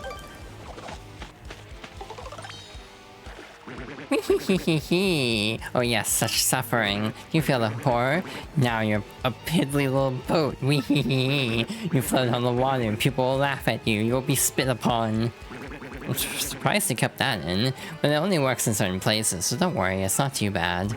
You can control your paper boat self with the control stick. I will allow you to be the master of your shameful buoyancy. When you want to unboat yourself, approach the panel and press Y. F you unboats you. Unboats you, Mario. Yes, your pain is like a tasty banquet to me. Now, do you understand your doom? Yeah, I get it. Do not ever hit no, not really. You have to sit through the whole thing again. Then off with you, you jaded, cursed boat guy. Oh, and hey, listen, thanks for letting me do my thing. I feel better. TLDR, they're the 4 heroes. These are heavily implied to be the 4 heroes. But all I say, that cursed chap seems rather a bit of alright. Eh? So yeah, they're basically giving Mario powers on purpose, but they sort of play it off as a curse for some reason. But yeah, they are ostensibly helping us. We actually might get through this chapter tonight. Would you still love me if I was a socially awkward worm? Oh yeah, they actually add a forced encounter in this hallway on the way back. I do not know why they did this. Like, they straight up add a bulky bob bomb or something right here. I don't know why. Like, why'd they add this fight? It's like, there was 2 forced encounters in this hallway anyway. Like, why we need another? Well, this sucks a lot. I'm trying to figure out the best course of action here. I mean, we could just see what happens if we blow it up. That's an option. Yes? Aw, I'm glad. Unfortunately, I'm not a socially awkward worm. I'm a socially awkward fox. Hey, I finally got it. Cool. And now... Oh, I was just about to say, and now to never get it again. So I'm glad I did not, like, jinx myself, as I usually do. But yeah, I hope everyone's doing well today. I've been having a good time. Again, a little low energy, because again, the Bobby story always messes me up. This is the first, no joke. No matter how many times I play this game, this is actually the first time I've ever cried at this. Which maybe shows the estrogen is working. And also I'm reading it out. And also I have, you know, more connections now than I did, you know, when I was 10 and played this game for the... Well, actually... Or like 9 and played this game for the first time. But either way, like, it hits harder at the moment than it did in the past, is what I'm trying to say. And fumbling over my words a little bit, because, again, I am a socially awkward fox. Okay. We are Gucci. Thank you for the head pats. Ah! Cool. Thanks, game. At least they set you back here, not all the way back at the start. Okay. Again, 30 FPS makes the platforming a little wonky at times, I'm not gonna lie. Thank you all for the head pats, I really appreciate it. I know I sometimes fight back on head pats, like, we'll just go weh and, like, push back a little bit, but I do really appreciate them. Hey, so guess what? We're actually at the end of the chapter, roughly. We only have a little bit more to go. There's a badge hidden in this cave over here, so we'll grab that real quick. Can I get it before the ad break? I actually don't know.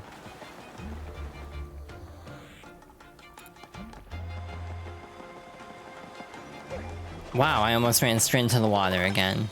Good job, me. Wow, they really do just say unboat.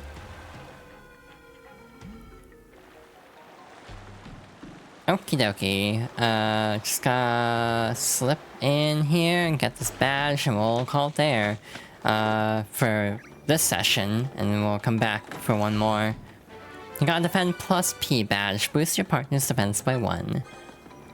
So yeah, I'm gonna go on break for a little bit. I'll answer that question when I get back, but I need to get up and stretch, and also the ads are starting.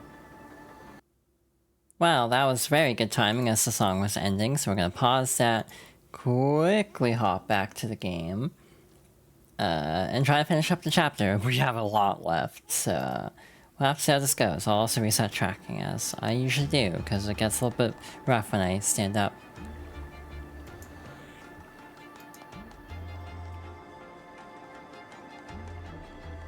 Okie dokie, the home stretch of this chapter is kind of interesting. First we have to open up a gate. Also, because I was asked right before the ad break, and it was like 2 seconds from starting, when I go weh in response to head pats, it's usually because it's like a fluster sound, mostly. I tend to weh more when I'm not expecting head pats, which is funny because I should expect it by now, given specific individuals really like to give me head pats. So yeah, it's like, I should expect it by now. Do I? No. Oh, we're not gonna be able to... Wait, we actually have full star power. Never mind, we're good. You got a gate handle. A handle that looks perfect for placing inside a hole of some kind. Is that so? Vivian... Are you using it correctly then? Here's the thing. You can weh for whatever reason your heart tells you to weh. The way I weh doesn't have to be the way everyone else goes weh. Everyone's weh is personalized. Anyway, yeah, but again, it's kind of a mixture of fluster. I'm not like, oh, ow. A lot of it stems from not being the best about receiving attention, which is again part of the reason why I'm like on the fence about doing a birthday stream next week, because that automatically means attention will be drawn to me. Anyway, let's open up this gate. Let's open up this pit, as the case may be. God, that's like such an old reference at this point, I hate it. Like, how does time keep moving so quickly? Wow, that freaking voice is making noise again. The ghost must be nearby. Shoot. Did we get the star piece in this room? Did I remember? I know it was like not that long ago. Yep, I did. Cool. That should be all the star pieces in this chapter. And all the shine sprites, for that matter. We took 1 damage. I think I can live without healing. Literally and figuratively, I can live without it. I did not mean to select Koops, sorry. Sorry to all the Koops enjoyers in chat at the moment. I do like Koops too. He's just not my favorite. Thank you for the hydration check as we're surrounded by water. Water and water and water, water. Which reminds me, I need to play Final Fantasy VIII at some point. The problem is, that's about the same length as this game, maybe a little bit longer. So I worry about doing FF8, because then that's a long-ass RPG that'll take like several months of streams to get through. At least 3 months of streams is my estimate for FF8. 5 would be a lot more doable, and I also haven't finished that, so that's more likely. But I would like to get through the last few Final Fantasies I'm missing. That would include 16 also, which I'm not like chomping at the bit to play. I don't think I would vibe with 16, unfortunately. Hey, something's coming! They are floating on the water. Am I? Let me see. How much? I can't breathe, guys. That's just like me, for real, for real. Is that a boat? Hey, over here! Please save us, please. Unfortunately, we are a paper boat. There's not much we can do to help. That was pointless. Are you kidding me? It's made out of paper. It's like, wow. How the tide turns.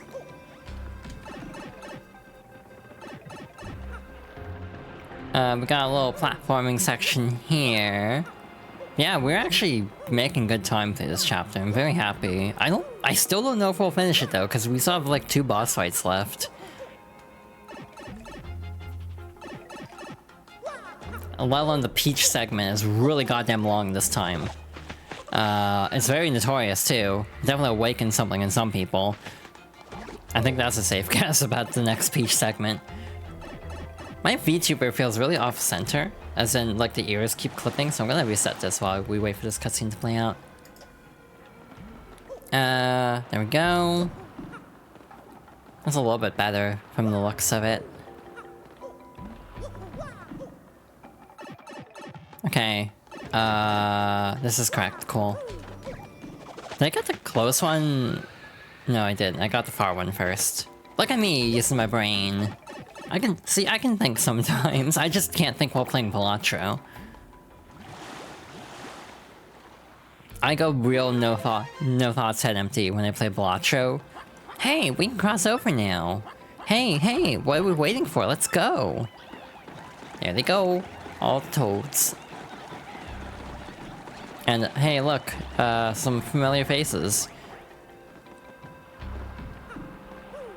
Yeah, I love this chapter. Again, I'm cutting down the backtracking of the remake just a smidge for the opening section. This is a pretty breezy chapter, actually. I really like this. Like, in general, chapters are like 3 hours on average, if I had to give a rough estimate. Which is a decent, like, length, so it feels fulfilling.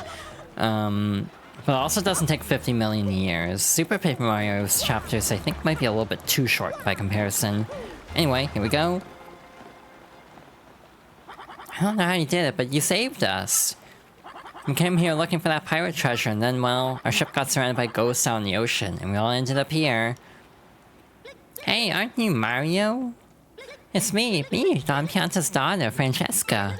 And Frankie's here, too. After my dad forgave us, we set out on a trip.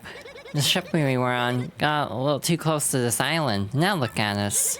So I'm amazed with the rumors that Cortez are all true, which means he's nearby. Hey, so by the way, why are you here? Don't tell me Daddy had you come here to take us back. What? There's a crystal star in the pirate's treasure? Well, I think the treasure's right in there, watched by Cortez's spirit. Yeah, I'm sure you'll be able to take care of him, though. You look tough. Besides, Cortez is the one that trapped us on that raft, so smack him one for me. Frankie and I are just so in love anytime, anywhere, no matter how dank. You ain't putting by cooler, will ya? I mean, come on, babe. Everyone's watching. Getting out of here is treasure enough for us, but how do we get out? Well, you go on and fight Cortez, and we'll think of a way out. How about that? Clear something up for me. You got here how? But wouldn't you have to turn into a boat or an airplane to do all that? They did at a shop. I'm a traveling merchant, see, and do I have some real fine products for you, the discriminating fella. So a nice little restock if you need it. Or not interested? Well, here's hoping we bump into each other again sometime. And there's you. How will we ever get back to the surface? It smells so weird down here. Like how that's their main concern. Anyway, here we go. Whoa, whoa. Whoa, did I surprise you? Yeah, sorry about that. See, I actually followed you in here, but I got lost along the way, and well, anyway, I followed this path, and I finally caught up with you, and then... Listen, just forget it, okay? I'm sure the crystal star is inside that pirate ship. And the pirate king Cortez is in there too, I'm pretty sure. Yeah, probably. No big deal though, right? You can take him, big guy. We're counting on you. Boy, I sure know I am, and so is Grotus. Oh, sorry, what did I say? Forget it. I'll just wait here so I don't get in the way. Again, his little ooh sprite is so funny to me. Anyway, yeah, I'll not spend 12 coins to heal. It's not necessary. Ooh, you ignored my warning. Come inside the door and be lost in darkness. Okay.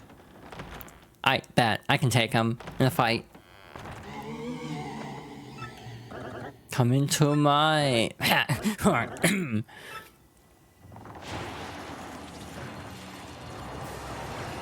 Now, if I grow tired of this spooky ooh business, I'm a pirate. Blast it, pirates do not moan. I'm a cold-blooded villain who robs innocents of life and loot, not a crying ghost. And you are after my treasure. And this is my ship. What are you doing here? Abla, speak. I'll turn your mustache into a bone polisher. Yo ho ho ho. I could make so many jokes right now. I'm gonna refrain. I'm gonna show restraint. Anyway, this is Cortez, the Pirate King. He's kind of annoying to fight, actually. We'll see how this goes. He has multiple phases. He'll heal multiple times, too. That's Cortez! He's the dreaded pirate spirit who haunts this island. Max HP is 20, attack is 4, and defense is 1. His HP seems low, but he's a spirit, so even when his HP hits 0, he'll come back. Plus he has tons of different attacks. He's as tough and scary as he looks.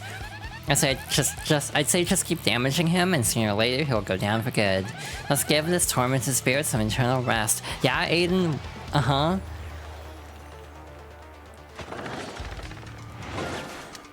I mean, to be fair, my joke wasn't gonna be that much better, if I'm being honest. But still, I'm just surprised he said that overtly like that. Anyway, let's get Best Girl out. Actually, Bobbery would be better for this phase.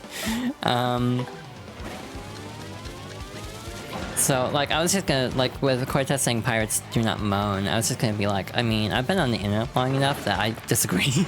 Like, that was what I was gonna say. To explain.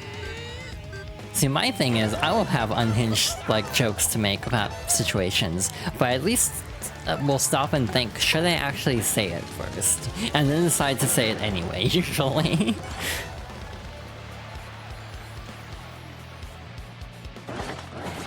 Ow. Ow.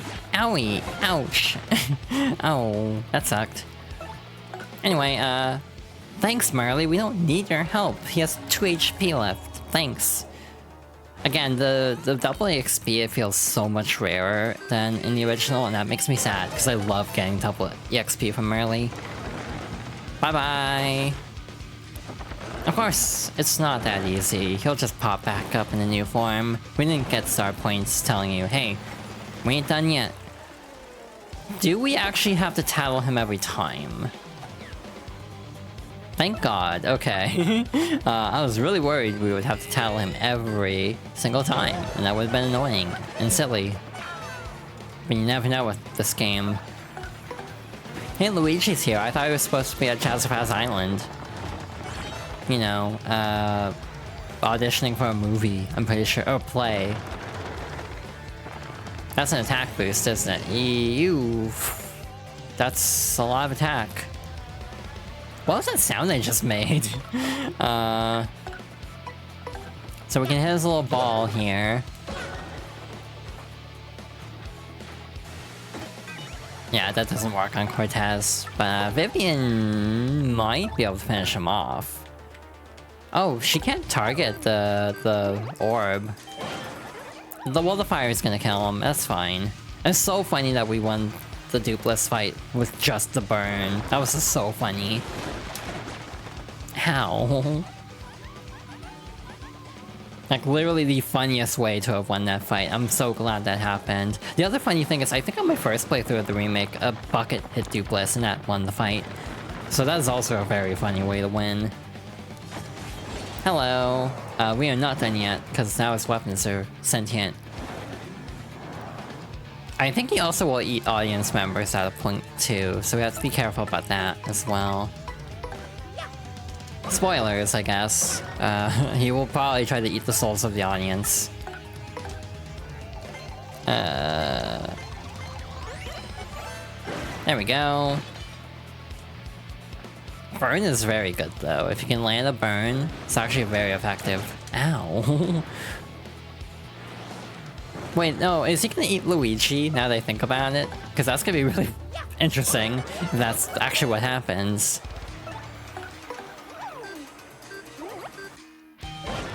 I genuinely wonder if that can happen. Like if they thought that through. Like, oh, Luigi can also die here. Ah, Herc, I can't take much more of this. This calls for something special. Now you will see the true might of my spirit form. Yeah, no, Luigi's effing dead. Well, that's awkward. He'll be fine. But yeah, I don't think I've ever seen that happen before. Oh, 7. That's actually very silly. Again, that they even have that as a possibility. Don't worry, you had a 1-up a live stream in this game. Yeah, he's supposed to be somewhere else entirely too, so what the hell is he doing here? Shit. I mean, that's enough, but I was hoping to get the full attack off. We're also quickly running out of health, which I'm not a fan of. We also have no FP, so I'm not in a great spot actually. Again, I could have used Merly for this attack phase, not the previous one. Shoot, I was not expecting Y for some reason.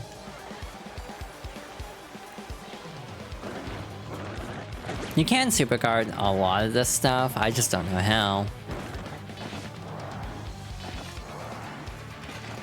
Yeah, this is a cool boss fight. I always liked Cortez as a villain. Like a very cool bad guy. Oh, now we get the bingo. Where's that one going, bingo? Shit. Well, it won the fight anyway, so shrug. But I definitely hit the wrong button there. I was thinking Xbox layout for some reason. That is a lot of coins. As always. Well, I'm like, why am I surprised? We always get that many coins. I want to say I've seen like a Super Mario Broth post about that, where it's like Luigi can die in the Cortez boss. It's like, I've just never seen it happen myself though. And Hooktail, I think, is the same way. If Luigi's there and Hooktail eats the audience, like, Luigi could be one of them. But he'll walk it off. I mean, he died in the Smash trailer. A lot. Both Mario Bros. Really went through it. No, my treasure! Small Cortez. I am done for. Oh, estupido! You are foolish indeed, for I am not dead. Well, technically I was already dead, but my spirit endures, tied to my treasure. So you cannot do anything to me, I do not live! So guarding this treasure for hundreds of years is almost as boring as death. Can I just take the little blue gem there? What? You're not even interested in my treasure? Then why are you here? Huh? En serio? You want this? It's a little rock over here. Are you serious? That's no big deal. Here, take it. What do I need 1 or 2 extra gems for? I did not really like that one anyway. Well, that works out. Yeah, like, we still have a decent chunk of the chapter still left. You got a crystal star. Your star power is now 6 and Mario learned the special move Sweet Beast. It's basically an upgraded Sweet Treat. Feels a little bit redundant actually, but it is a lot better of a heal. Yeah, we are not done. We're still stuck on the island, basically. Cortez, Scourge of the Seas. Mario soundly defeated this fearful spirit and claimed the Crystal Star. Perhaps the peaceful citizens of the world no longer need fear Cortez and his foul ship. The only problem remaining is how Mario will escape this isolated island. And there could be another- could there be another problem still hiding beneath our hero's nose? No shit. Yeah, they don't care about the crystal stars, but I know, that should do it. If you don't need anything else, away with you! So I think in this remake, they add a hidden block somewhere here. Month, star, day, circle, star, and then I heard something my ears could not believe. We had actually discovered the legendary treasure, the Pirate King, Cortez! Yeah, like, they add a hidden block on one of these islands. You can't get back here. Like, it's literally designed that you cannot get back here. Ow! Why do I keep botching this jump? Like, this shouldn't be that hard. I don't even know where the hell it would be, but like, I want to say that's a thing in the remake. So like, you can permanently miss it. Wait, can you? Yeah, you can't jump up to that ledge, so it's gotta be up there. Oops, I screwed up already. That's fine. Wait, we need Bobbery for this. The Quick Ring is great as someone who compulsively swaps partners. That's a great addition. Wow, and that was like an earthquake in there. Are you alright? Yahoo! You beat Cortez? Wow, you're really something. Hey, if you got time to be impressed by heroics, you've got time to think up a way out of here. All that shaking caused this wall here to crack a bit. I feel a breeze. If we could break down this wall, I think we could escape. I guess that's not much help. What? A breeze? How are we gonna bust that solid rock, though? Hey, easy. It is very cracked in this version. Huh, worked just like I said. Well, me first. Come on, everybody, let's get out of here. This damp cave air is just not good for my skin. Let's go, Frankie. And Frankie has nothing to say. That was me dropping my phone. It is fine, it did not drop very far. You saved our lives, man. I'll never forget you, but I need to leave now. So yeah, we're still stranded, so, yeah. Anyway, let's check in on all the toads over here. Mario, welcome back to you, my stalwart captain. So, have you found the treasure? How's our little expedition faring, What? The spirit of Cortez was gone the treasure? You beat him, but you left all the treasure there? Arg, what were you thinking? Were you trying to be nice? Oh, well, that's what I like about you, I guess. Could it be? But, brother...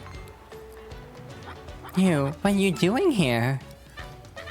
I came looking for you, brother, all the way to this island. I came looking, but ghosts attacked us and our boat just sank. But I found you now. Huh? Your boat sank too? So you're all stranded here as well? Yeah, that sucks. Oh. What? Hold on. Huh? What was that? That's a cannonball. Ack! What is that? What is that? Pardon me, guys. I mean... He's having a great time. So sorry to surprise you. No wait, no need for that fake politeness anymore. Good job getting that crystal star. Oh yeah, seriously, good job getting it for me. That's a very good sprite. Oi now, ain't that a good old Four Eyes? Yeah, that is Four Eyes. What's he doing over there? Hey, Four Eyes, it's dangerous up there. What's with this lukewarm reception, huh? Dramatic entrance here. Oh, whatever. I'll spell it out for you idiots. You may have known me as Four Eyes, but I'm actually... He fixes his little horn. The great Lord Crump. Oh man, did I fool you? I was the mastermind in the shadows running this voyage. It hurts to be this good. Now Mario, enough of this. I'm on a schedule here. Hand over the crystal star, because you know what'll happen if you don't. Starboard cannons! Port cannons! Fire, fire, fire! Hey, yikes! Four Eyes was a pirate all this time? Madness! Well, what are we all standing around for? Cannons, people! We must flee! Look, we're sailors. We're not much good for anything without a ship to sail. Wait. I have it. I'm a genius. We have a ship at hand, and a fine one, I must say. Mario, take me to Cortez. Yes, my brain remembered what you said. You said that Cortez had a ship. If the legend is true, then we should be unstoppable in that cursed ship. Flavio, what are you talking about? There's no way that'll work. This is Cortez the pirate you're talking about here. Even if Mario did beat him, why would he lend you his ship, huh? He'll cream you. Cream you.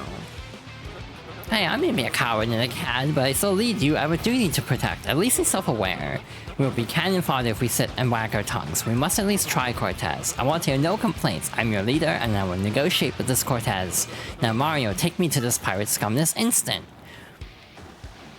I mean, we don't have any... Oops, hi. Hey, I've only got 5 of stuff for you here. Real special thingies and what's it? I did not mean to talk to you. I'm Russian. I was just trying to jump to get through the toads a little bit faster. But yeah, I'm Russian over here, because I kinda wanna get through this chapter tonight. And again, we're cutting it a little bit close time-wise, but I think we'll mostly manage. Yeah, we took 1 damage from the water. Yeah, I think there's a hidden block on that upper ledge that's missable. But it's fine. And there might be something in here too, but I don't know.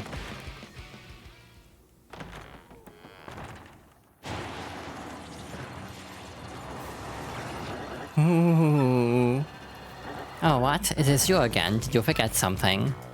Cortez, I have to speak to you. Could you lend me your ship? What? What would possess me to lend you my ship? And who are you anyway? My name is Flavio. We are in big trouble and we could really use your ship. We must protect our crew from bad pirates that are blasting us to bits. So we just need to borrow your ship for the teeniest little while.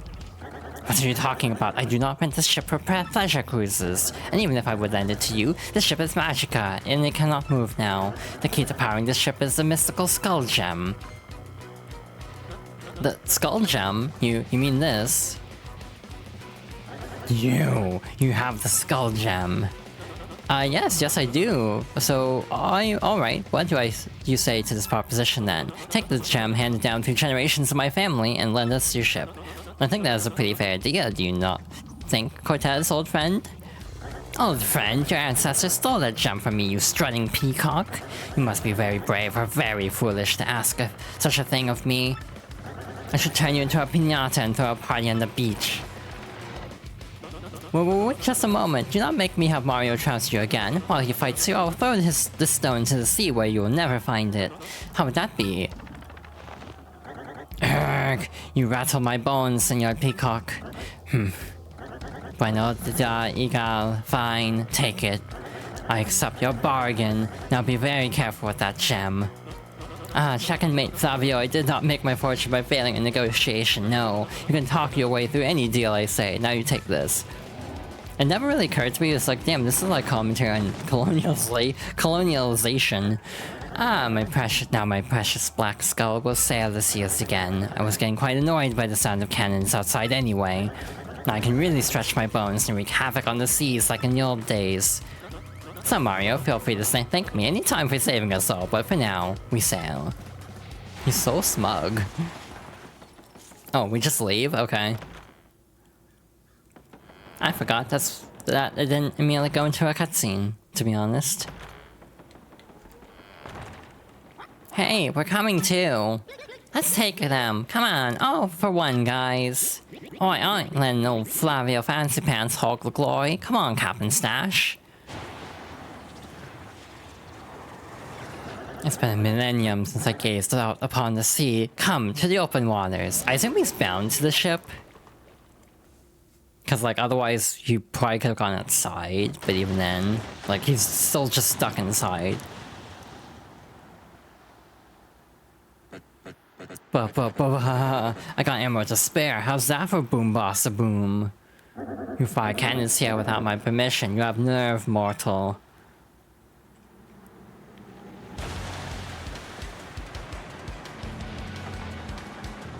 And we get a ship battle. What the? This is way more dramatic in this version. Like, actually fighting back a lot more.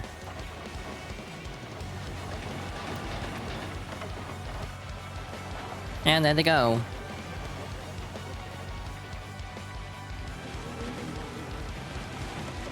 It's a very beat up ship.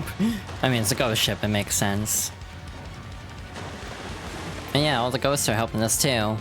Weirdly enough, there will still be enemies if we go back into the cave.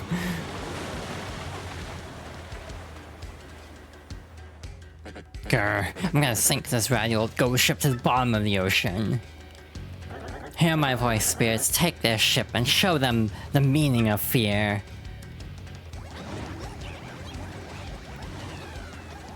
Mario, my captain, it is now your turn again. Get over there and duel that cad. So yeah, we're taking the fight to him now. But we also have X-Nauts to deal with. I'm gonna turn you guys into wee seeds. Wait, that's not right. I'll turn you into seaweed. Enjoy. Can't flee, that's fine. I'm gonna do this first. Actually, would that be a good idea? I'm thinking, we'll tattle first, I think. So this is a new tattle, I'm pretty sure. I don't think this was in the original.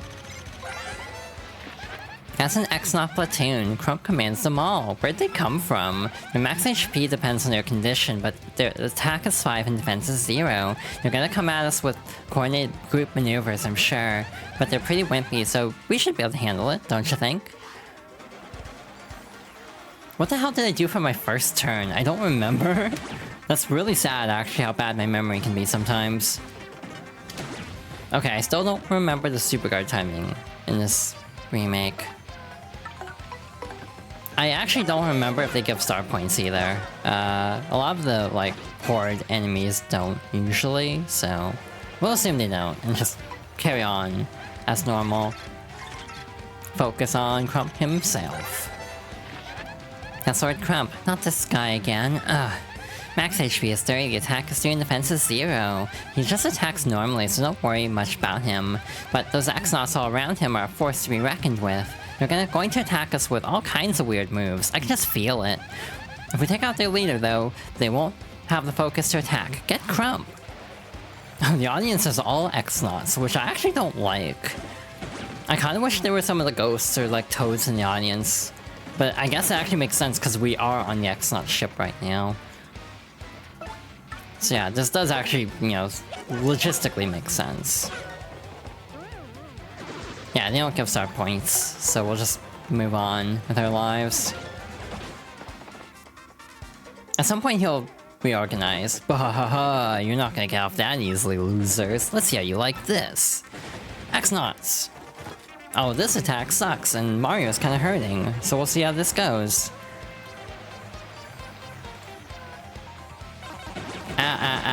Ow. Okay, that wasn't ideal. Oh, wow, I'm botching this attack cycle quite a bit. And they still jump as if they're trying to hit the X-Nauts in the back, which is really weird. Do I have anything that will do enough damage? I don't actually think so. So we'll just weather the storm, or attempt to, at least. He might go heal now. I don't know if it's after he loses his health or it just gets low enough. Yeah, not great. Yeah, we need to heal desperately. So, set up for the next... Because there was another phase after this, so... Normally I wouldn't heal if we were this close to the end, but we still have some pretty difficult attacks to deal with. But yeah, you only have to tattle the platoon one time, which is nice. He's just tossing a bunch of heals. 9, 15, 22, 30. So he's back to full health. Arg. Man, this is no good. I thought I was almost aced for a second there. But you haven't finished me off yet, you sea urchins. I'm down, but no way I'm out. This attack kinda sucks.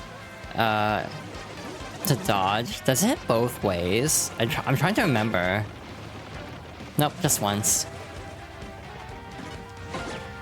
How much does... we took a lot of damage that turn. Oh. Okay.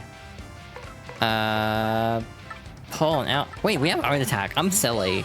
We could have been doing Art Attack this whole time. This whole chapter we could have been using this move. One funny thing is on GameCube, this would always lag the game, because the animations of all the X-Nauts would cause the game to slow down. But with the power of the Nintendo Switch, it does not lag as bad. Actually, Vivian would be a good call for this. X, X, A, Y, A. We should take out the platoon, and Crump is burned, so that sets us up for a very good end of the fight, hopefully. I'm gonna move Vivian to the front. He normally seems to attack whoever's in front. He doesn't vary it up very much. Shit. I forgot there were more.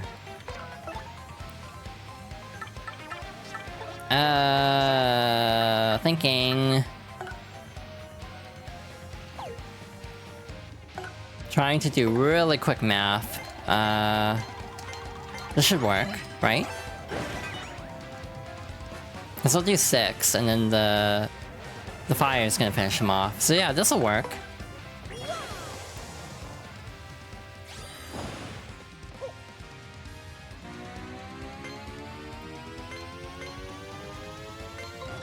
Actually do need to concentrate a little bit, because, again, if we want to finish this fight on this turn, we do need to lock in here.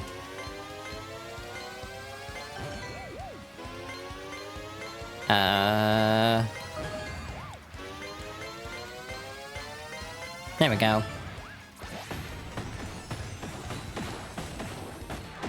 Easy peasy. And yeah, then the burn's gonna end the fight. I was trying to super guard just to flex, but oh well, it's fine. Anyway, actual chapter. This is the second time in a row that a fight's ended this way. When like a chapter boss has ended this way. Do we have time for the intermission stuff though? Because that'll take a bit. Man, this is getting old. How could I lose again? I hate losing. Now I gotta think of another excuse for Grodus. Grr. And with that, I'm gone. Bye. Hey, we did it, Mario. It'll take him a while to recover from that. The real end of chapter. The next 4 chapters have basically like fake out endings. You blew it again, Lord Crump. You sickened me. Look, I'm sorry. Seriously, we thought we had to get cornered, but... Stop talking, Lord Crump. You just stand by until my next order. And Lord Crump, think of this as your last chance. Understood?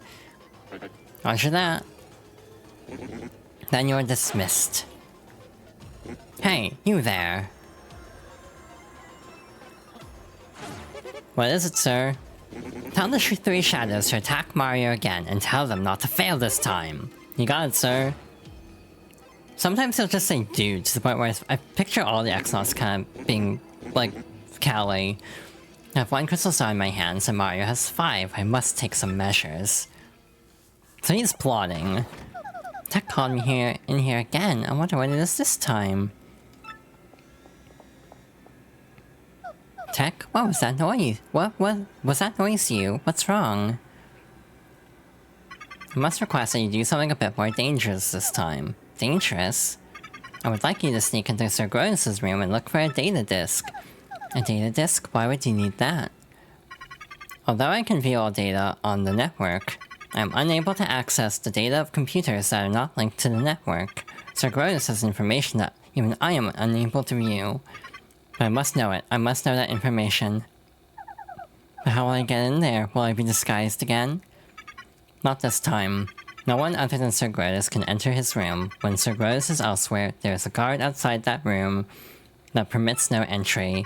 But there is a way. You'll be fine if you act according to my instructions. I must tell you, I do not want to make you do such a dangerous thing. But now I have no one to ask but you.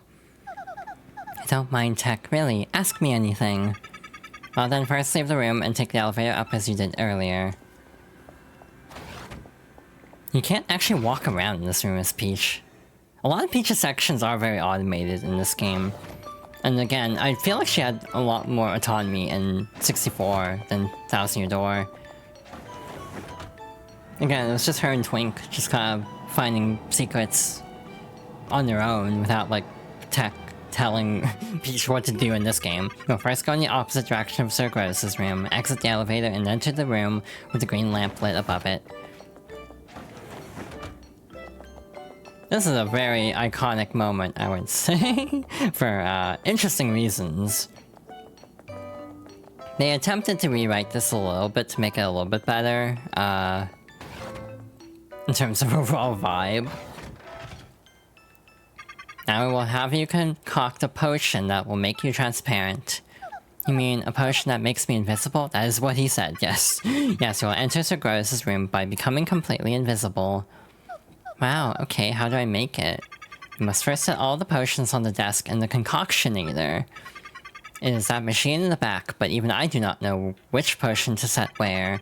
There should be memos left in this room by the X-Naught researchers. Please use them as references and set the potions in the machine. Place the yellow potion between the blue potion and the green potion. Do not place the red potion on the far right. Also, you got a red potion, a vividly colored potion. What kind of effect will it have? So they'll all have the same dialogue. Place the blue potion next to the red potion, and place 2 potions between the green potion and the red potion. So, using those, this is a Professor Layton moment. But red, blue.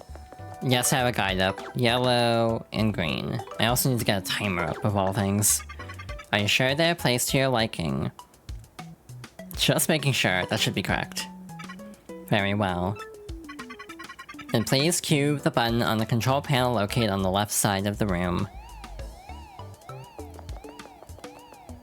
This feels like a unique song compared to the original. So now we have a little mini game of filling this little potion bottle. Please press the button when the beaker stops to dispense each potion. So yeah, you have a little green thing, thing around it to indicate how much time you have to press it. So I think that's new to this version. I don't think that was in the original. It also better indicates where it's actually stopping, so you don't press it like prematurely, because you're assuming it's going to a specific spot and it's not. So yeah, this is streamlined a bit. There we go, and it should go to the right now. It's weird how much I remember of this sequence. Now here's the fun part. I will heat the mixed potion in the beaker for 30 seconds. Press the button exactly 30 seconds after the heating starts to stop the machine. Now please press the button to begin the heating process. I have a timer, I'm bad at this. I also just noticed Aiden's comment of we can save it for next time. Now we're very deep into this section. Oops, my bad. Yeah, this is kind of like the cooking section for Peach in the original Paper Mario, but that was baking a cake. We're almost there. 5 seconds. 3, 2, 1, go. It is a little bit generous. There's leeway. It's not too strict. If it's bright green like this, you've done it correctly. By my calculations, it should be finished, but did it come out correctly, do you think? If you say no, you have to do the whole thing again. Very good. Then please drink it. All of it, if you please.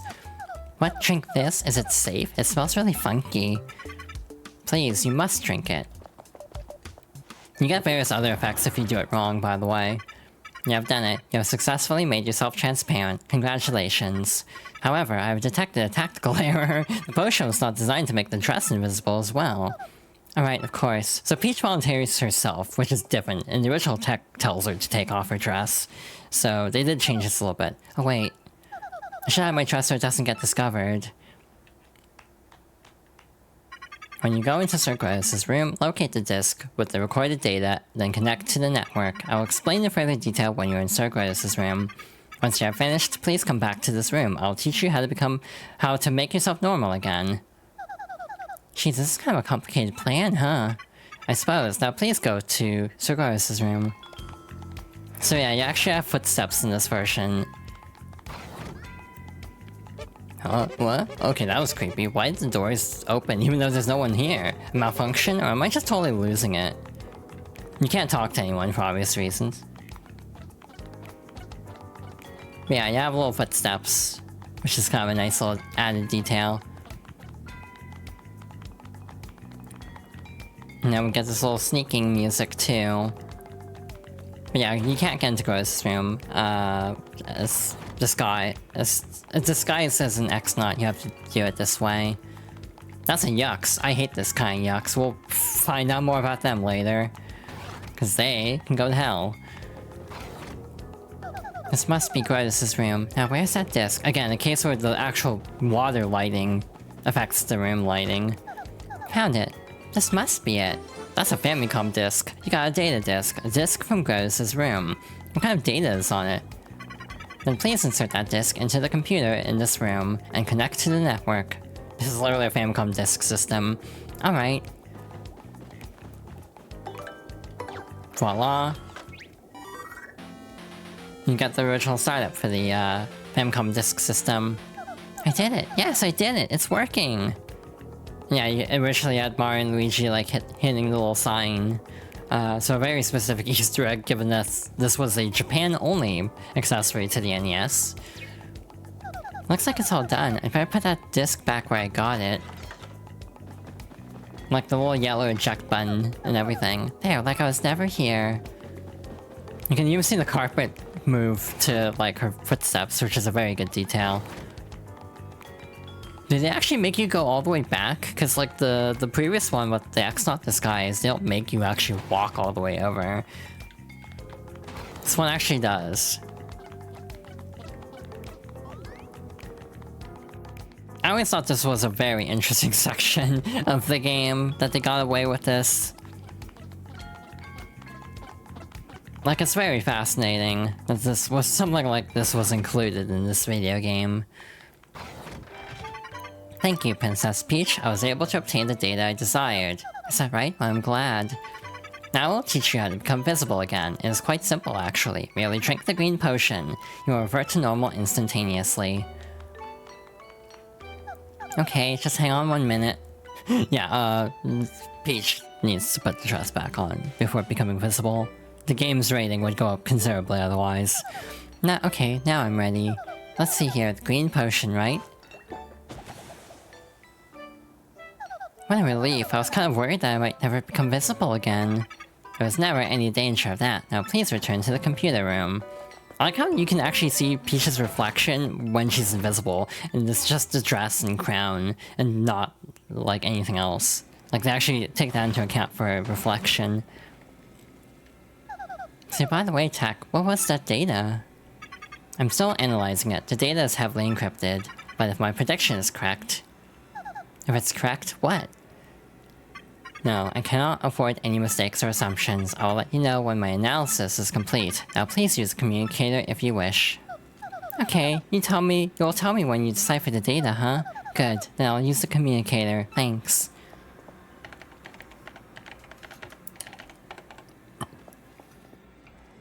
I've written my message. Would you send it? The message has been sent.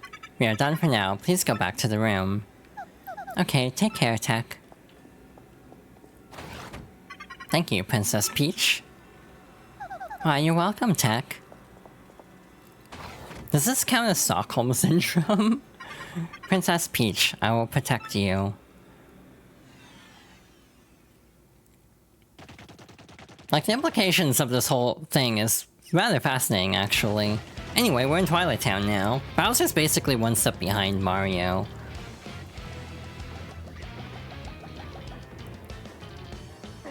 Black, what is... That's the wrong game, Bowser. What is this place? Why is the light so weird here? It's spooking me out. The light's odd because this is Twilight Town, my lord. One of the stars should be here. Let's put the screws to one of these creepy things and find that crystal star. Sounds good to me, Hacky. Let's get to it. You know, I bet the laundry never dries around here. Oh, what is it? Oh, just catch one of these weirdos and make him tell you where the crystal star is. Eek! No. Am I gonna be turned into a pig again?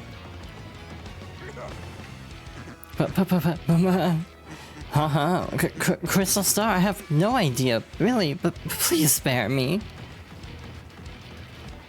I assume the crows are not interested, yeah. I'm dreaming. Yep, just a bad dream. Gonna wake up any second. I'm imagining the ocean right now. Eek, oof, yarg.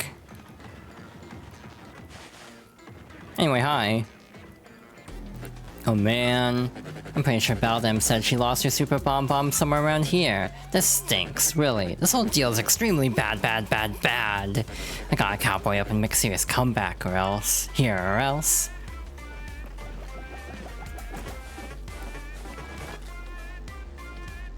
Bam, got it. I am the man. Now we can crush Mario and get the crystal stars in one fell swoop. Hot diggity dog. Bah. The luck of the moon is so riding shotgun with me. You there, suspicious guy. You know something about the crystal stars, don't you? Somebody there? Hey, what's the big idea, turtle boy? You looking for the crystal stars too? Sweet, this'll help the come back. Now then, let's get to it. You'll be telling me everything you know, now. Actually, it's you who's gonna be spilling every bit of info out of your big ugly head. Yeah, sorry about that. If you hesitate at all, I'll show you no mercy. But whoa there, big guy. I mean, no, wait. What am I afraid of, you? If you think you can take me, then try it, Soup Mix. All troops report. Soup Mix? What? Yeah, you like that? Kind of a lot of dudes, huh? You feel like talking yet? You dare scoff at us? Koopa Clan, form up! Okay. Whoa, well played. So what's it gonna be, tough guy?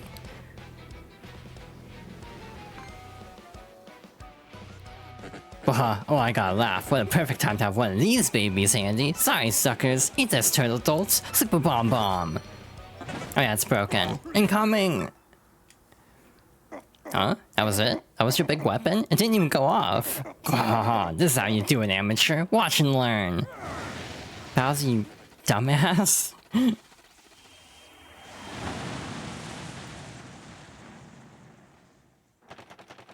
I love the intermissions in this game. They're so goofy.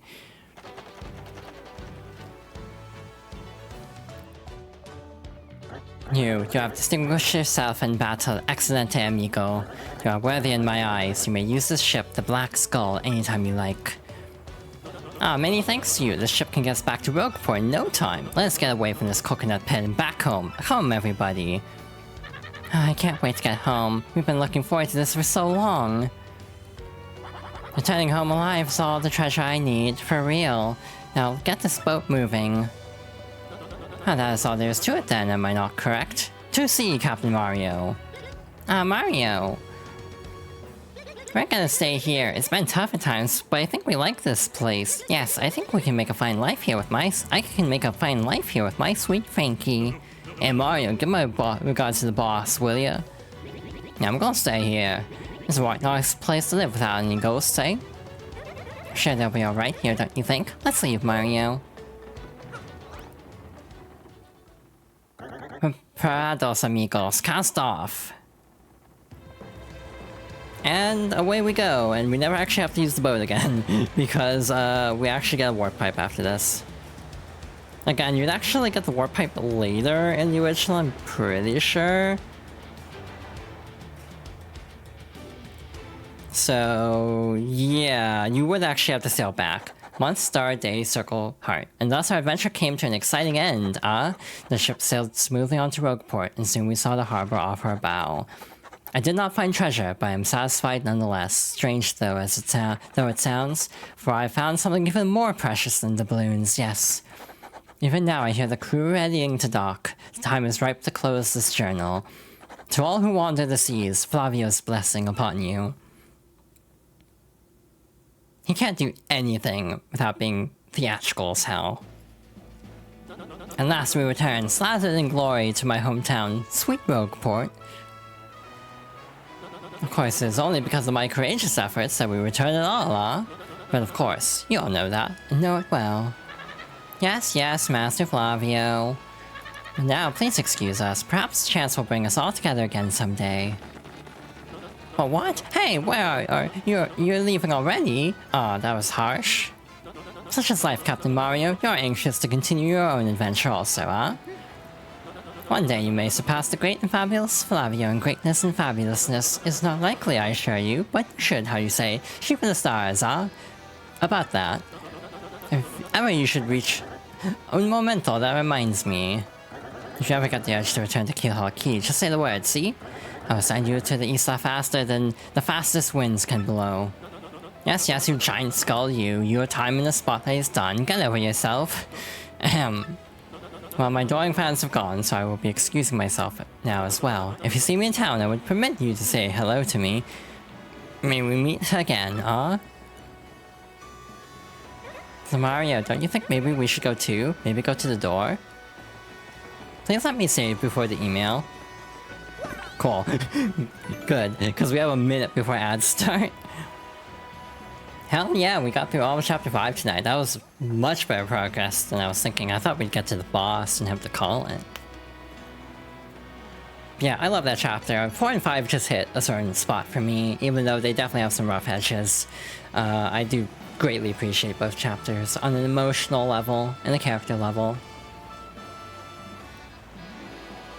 But, with that being said, we're done here. I'm tired. This was a 3-hour stream. Thank you all for coming. This was a lot of fun. The usual spiel, you can follow for notifications if you enjoyed the stream and want to be notified in the future of future streams. That was very redundant. I have a YouTube for highlight, cut down streams. I have a VOD channel for full uploads. I have a Blue Sky for notifications when I go live and reposting all sorts of things. I have a coffee as a tip jar. I have a throne as a gift place, though again, the latter two are very much appreciated, but also completely optional. Wow, I've actually gotten to the point where I can get through my ending speech very quickly. But yeah, ads are literally about to start, so I don't know what else there is to say.